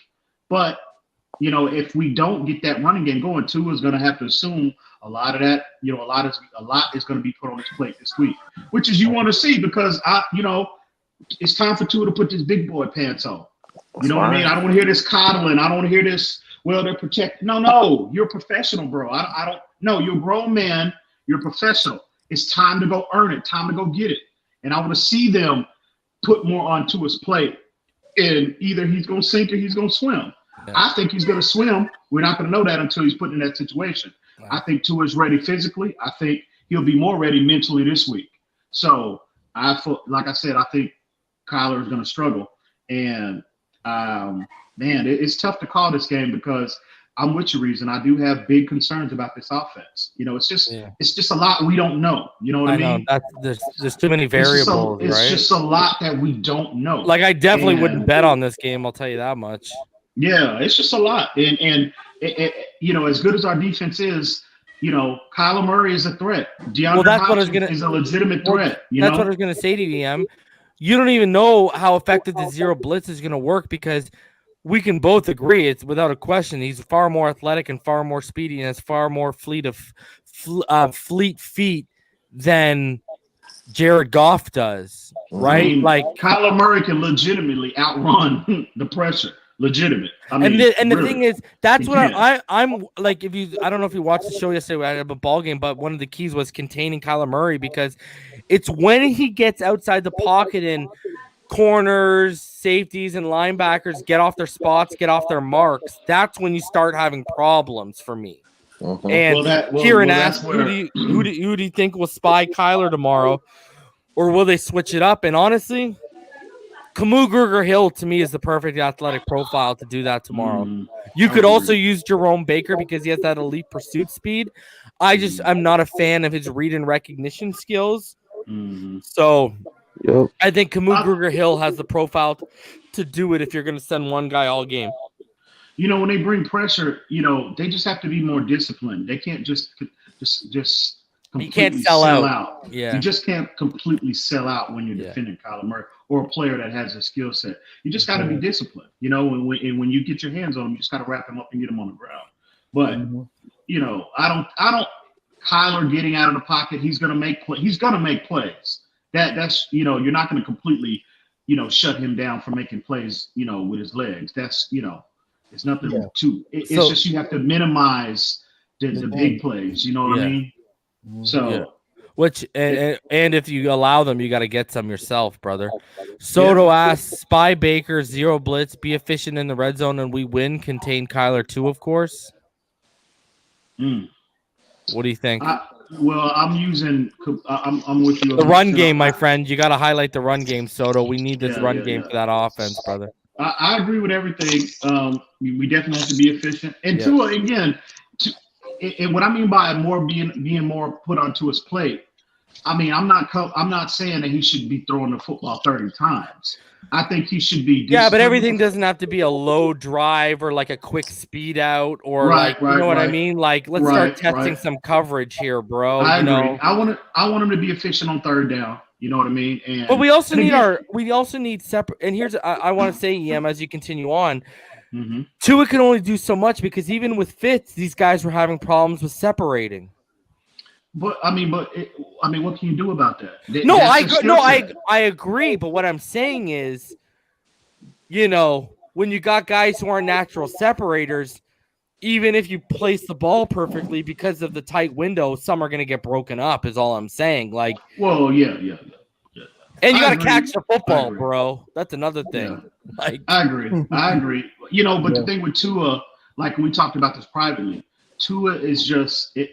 You know, Tua's just going to have to adjust to throwing to receivers that are, you know, that are not getting that yard or 2 yard separation. You just have to adjust to it.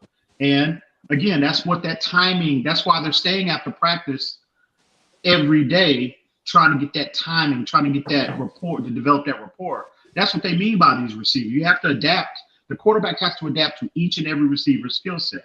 You know what I mean? And Tua, you know, every NFL quarterback goes through that, and Tua's no different. So I think he will. I think he had. Again, I don't know. A lot of people, you know, we all know how they were killing him this week, and they were not blown away by what he did or whatever. I thought Tua adapted well. I really do. Thought he saw the field well. For what they asked him to do, he played well, man. Exactly. So they just didn't open it up, bro. Like, I'm not concerned about Tua giving us Tua's production going up. You know what the thing is, EM? I'm not concerned about that. You know what the thing is, EM? He didn't give you less than what they asked of him. He gave you what they asked of him, basically, when you look at the play calling. But Joe B says, what's the Jets investigation about? So from what I understand, Joe B, they found for the past 10 years, apparently, they found like cameras in the locker rooms. It's this whole thing going on about workplace issues. So, oh, man, that's a killer right there, bro. I will say this, though, couldn't happen to a better organization, though. So Kieran, yeah, I know. Kieran says, do you see Kyler beating us in the pocket, and do you see us batting balls? No, I don't see. If he's purely stuck in the pocket, he's not beating us. And the 0 blitz will allow us to bat balls down because we'll get big bodies in front of him. It's just got to be successful. And it'll you know, not only will you bat balls down, if you don't bat balls down, just get big bodies in the passing lane because of his size, and you can screw up his reads, right? Man, Jets, so good, man. The Jets Kyler's special, man. I wanted Kyler like. He is. Kyler is. I'm glad we have Tua, but and I think Kyler has a better arm than Tua. Obviously, he's a better athlete than Tua, but you know, from what I saw at Alabama, we have yet to see it in the NFL, and I understand Tua has to prove he can He can do. Tua's got better arm way talent. ahead. Tua's got better arm talent. He's a more refined passer, I think. And I think he's so. Kyler Murray plays very smart in terms of he knows when to slide and not take a hit, but I think Tua's the smarter player. If that makes sense. I just think overall Tua is just more refined. Uses his eyes more, uses them better. Like, you know what I mean? That's what I'm saying. We're about to hit. What did you say? Sorry, Damien. Your boy DJ, man, he is the truth, man. Is he going off right now? Are they bringing him back? They got the lead. They up 33-26. Yeah, man. Like I think he got like 300 yards passing. I'm not watching anything right now. Game, I see where Keel's 18-11. He said at Reason is Ogba the best free agent signing. Yes. No, I'm not gonna say that Byron Jones is the best. He's 1B. He's 1B. I can't argue that, but I'll say if you're Byron talking about Jones is the best. You're talking about like not being healthy and like game in, game out. Okay, I guess. Yeah. But I won't disagree with EM because even the run defense improved when Byron came back. And Byron's only at 70-80%. Imagine what he'll be when he's 100. No, right? Oh, I agree with that 1A, 1B. I'll agree with that. We all know how I feel about Ogba as a player, but you got to call a spade a spade. You got to give credit where credit is due. Byron Jones, his impact on this defense cannot be. Yeah. Ray Charles and Stevie called me when he came back and said, and you know what? Did you see him? And I'll put Shaq Lawson the way he's been playing ever since he came back from injury. I'll put him number 3. I think he's been better than Van Noy. Yeah, I just think if they would play Kyle Van Noy, if they would deploy him different, I think we might be having a different conversation. But you cannot, Van Noy. It's like when he's just playing primarily from the outside as an edge player, he looks like a totally different player when they deploy him from the inside out as opposed to outside in. So, but with that being said, Shaq Lawson, I think, what he has brought to this team, the physicality, the ability to set the edge in a run game for the most part, he is, that was money well spent in free agency. So, but yeah, I would agree. I just think Kyle Van Noy can have so much more of an impact on his defense if they, if they would deploy him more on the interior, bro. Especially in the run game. I don't understand why, especially now that Andrew Van Ginkel, I'm sorry, especially with now we're seeing improvement from Andrew Van Ginkel. You know what I mean? That he's proven that he can be, he can play. You can deploy him a little more on that, primarily from the edge, even in rundown type situations. And as he continues to improve, his snap count will go up, and you can take Kyle Van Noy off the edge and put him in Landon Roberts' spot, is what we're seeing from Atlanta. You need to switch those two out. And that might be something that's on the table. It might be, it might not be, I don't know.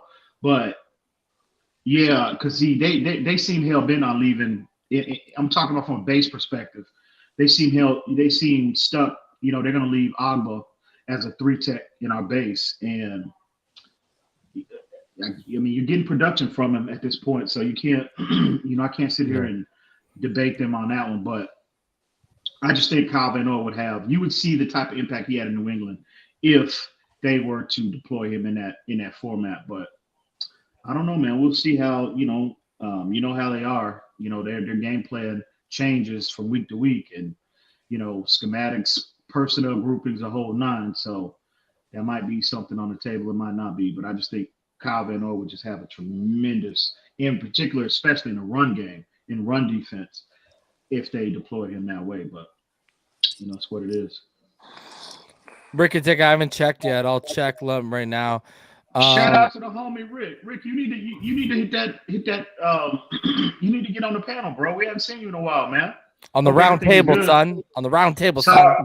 Did I say panel, bro? Yes, you did. I'm sorry. My bad. I'm just joking, bro. Yeah, you need to join us, homie. We haven't seen you in a while, bro. Yo, Damien, that boy, Justin Fields is going off right now, huh? Yeah, man. Justin Fields going off. Your boy DJ, he's 26 of 40 for 397 and 2 touchdowns with a clean game. You know he's Samoan too, eh? Yeah, man. Samoan quarterbacks. Yeah, man. And he went to St. John. He went to St. John Bosco. Yeah, man. Didn't somebody try to make fun of some quarterbacks that are of Polynesian descent? Yeah, Didn't somebody? You know who it is. Someone who needs their eye tested. Hey, I see what you did there. Yeah, that was slick. That was slick. Somebody did a long time ago. I forgot who that was. Nonsense. Straight buffoonery. Hopefully the Tua family will keep up their winning ways this weekend. That's all we can hope. Hopefully sure. Tagovailoa family keep up their winning ways. You know something? I really want Tua to do well. One today. I really want Tua to do well because I want from a team perspective. But my God, I don't think I could. If Tua doesn't wow everyone Sunday, oh my God, bro, I don't think I can handle a week of another. Yeah, week but of you're like traveling across a lot of people aren't taking a lot of factors into account. They're not.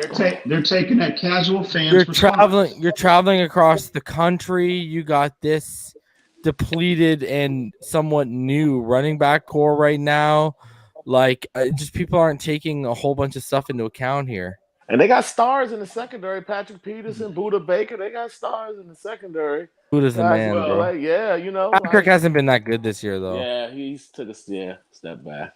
Yeah. I mean, Buda's the beast. Buda's the man. Buda's really carrying that secondary, man. Yeah, man. I agree. For sure.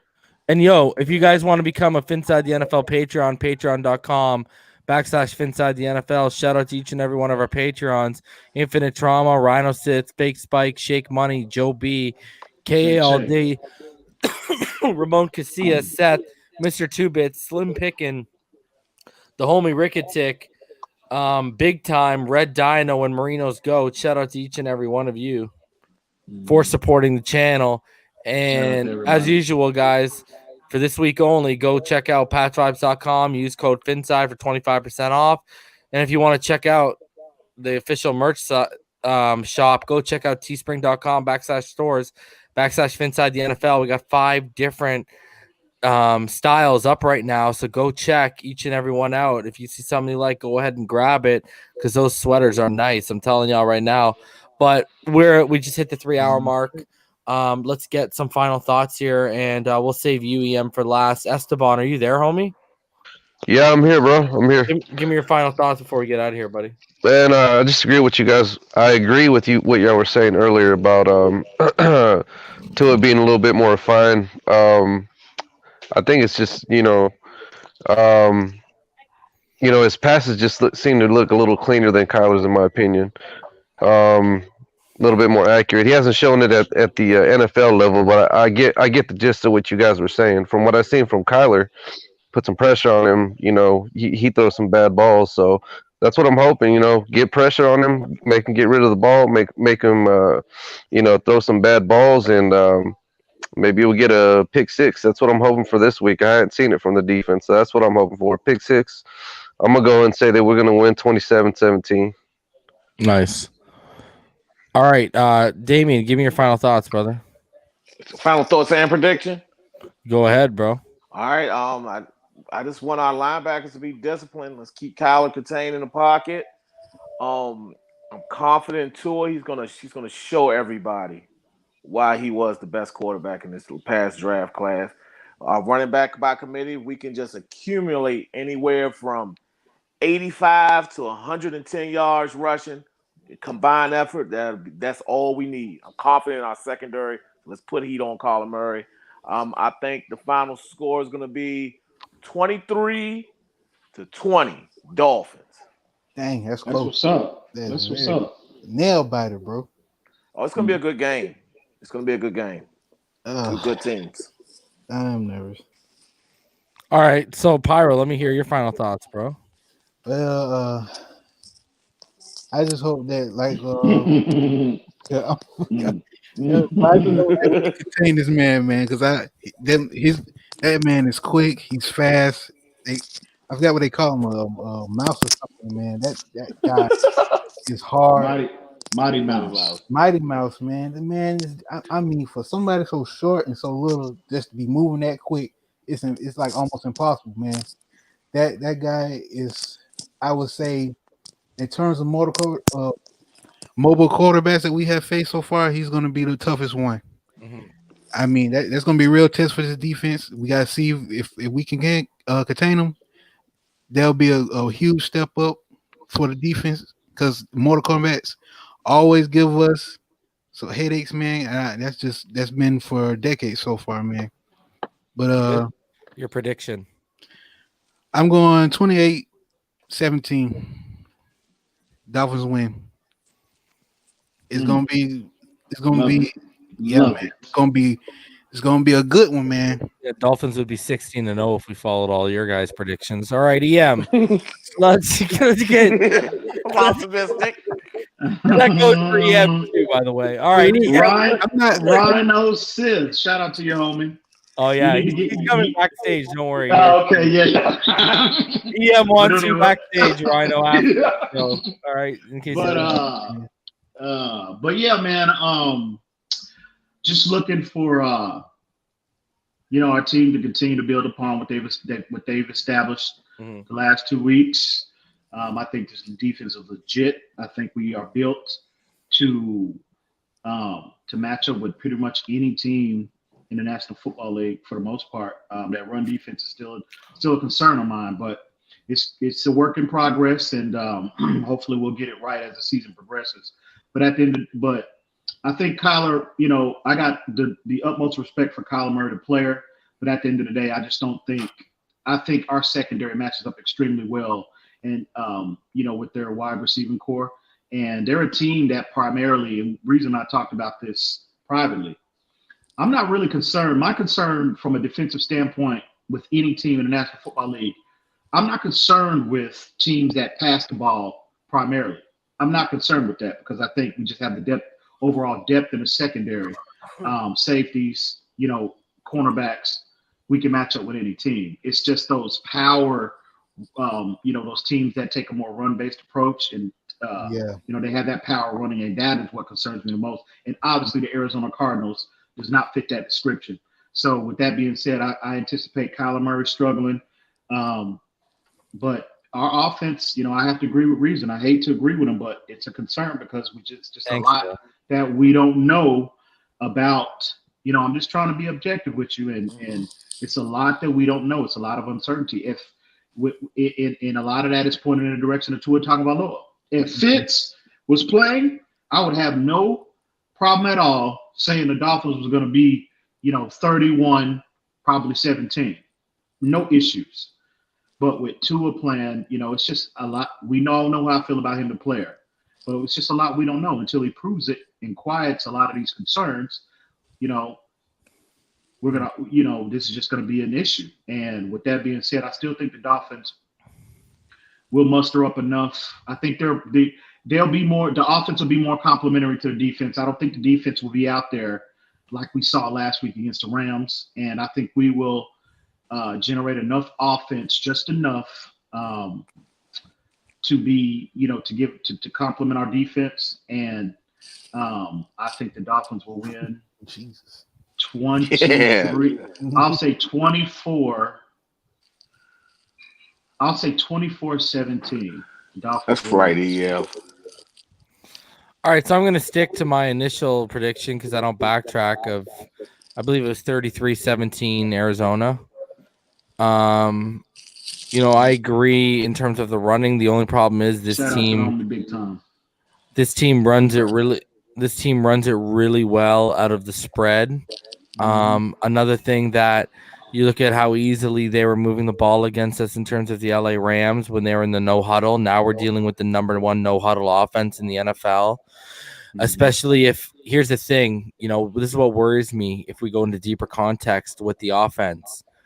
We need sustained drives because if we got 3 and outs and they go no huddle, by that third quarter, this defense is going to be winded, my friend. Oh, absolutely. And we can't have that. Like, that's why it's even more important that we sustain drives because we keep Kyler off that field, but we also keep that offense from winding out our defense. So, and again, I'm just going off my prediction based on our offense hasn't shown me, and that's not an indictment on Tua. That's an indictment on how much of the playbook they opened and how much they really kept Tua.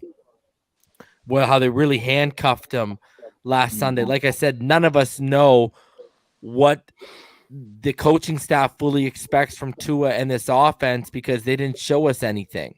So, we don't know what they're fully comfortable with, what the full capabilities are. We are out here in the dark. You're just taking a shot in the dark right now. Whoever you are on whatever platform, it doesn't matter.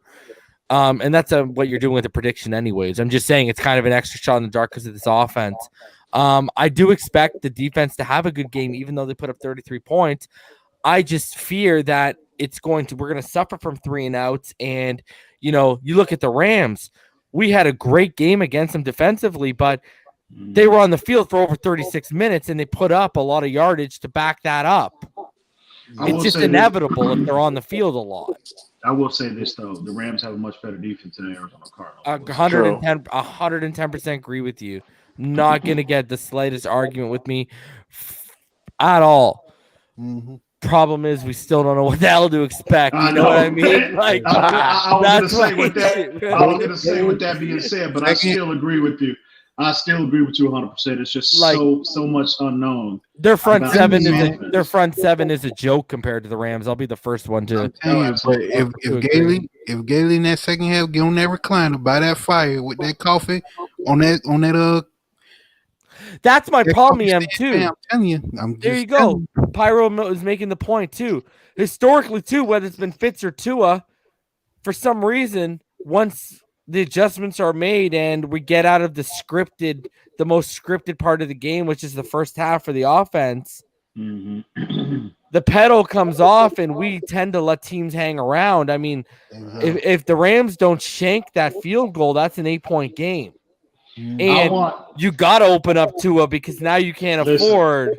Listen, I want the training wheels to officially come off Sunday. I'm hoping. Look, I think they will. Enough of this conservative approach, waiting and what? No, you are at this level. Bro. Listen, it's time to take them training wheels off. Tua is Joe Burrow. They took the training wheels off Joe Burrow. They took the training wheels off Justin Herbert. It's time to take the training wheels off Tua Tagovailoa. Listen, I get we're in the midst of a playoff race. I understand that. I understand the mindset of a defensive-minded coach. Their approach offensively tends to be a more conservative approach. I understand. But at the end of the day, Tua, if we are to be successful long-term in terms of really legitimately challenging for this division or getting that last playoff spot, we need more at that position. And especially in the playoffs, if we get to the first round and they take the running game away from us. What do you think? Absolutely. So this conservative approach, it needs to end. Tua, we're not going to know he's the guy until he's put in that situation. And we need to implement that plan this week because we can't hang our hat on our defense getting 2 touchdowns a game. That's just not realistic. And this current running back committee. Absolutely. Absolutely. So Tua, I truly believe in the bottom of my soul that Tua is the player that we all think he can be. I think he's that player, but we're just not going to know until he's put in that situation. The guy's a professional. We know he can handle the physical regimen. Now we need to know whether he can handle the mental part of it. So it's time to take them training wheels off, champ. Brian Flores, either he's going to sink or he's going to swim, but we're not going to know until we put in that situation. I believe, baby. Let's go, Tua. And this is the perfect game for that, bro. You can't let Kyler Murray outshine you, dude. No. No. Show them who really deserves to rock that number 1. This is the perfect time. Exactly. This is the perfect time, to take those training wheels off. And I And wish again, this I'm was a sa- primetime game, EM. Oh man, you're kidding me. You're Yo, kidding. at least we know that Raiders game is probably going to be a primetime game now. Oh If yeah, we you're keep right. playing the way, because Right. there's no time, you're right? Right. There's no You're right, time. bro. It's on the You're right. flex, so Right. that'll probably be a Right. primetime game. But yo, we're out of here, yo. I love each and every one of you. I'll be every day, 3 hours, baby. 15 minutes. Fins up. I'll See be y'all every day, tomorrow. baby. Fans I'll up.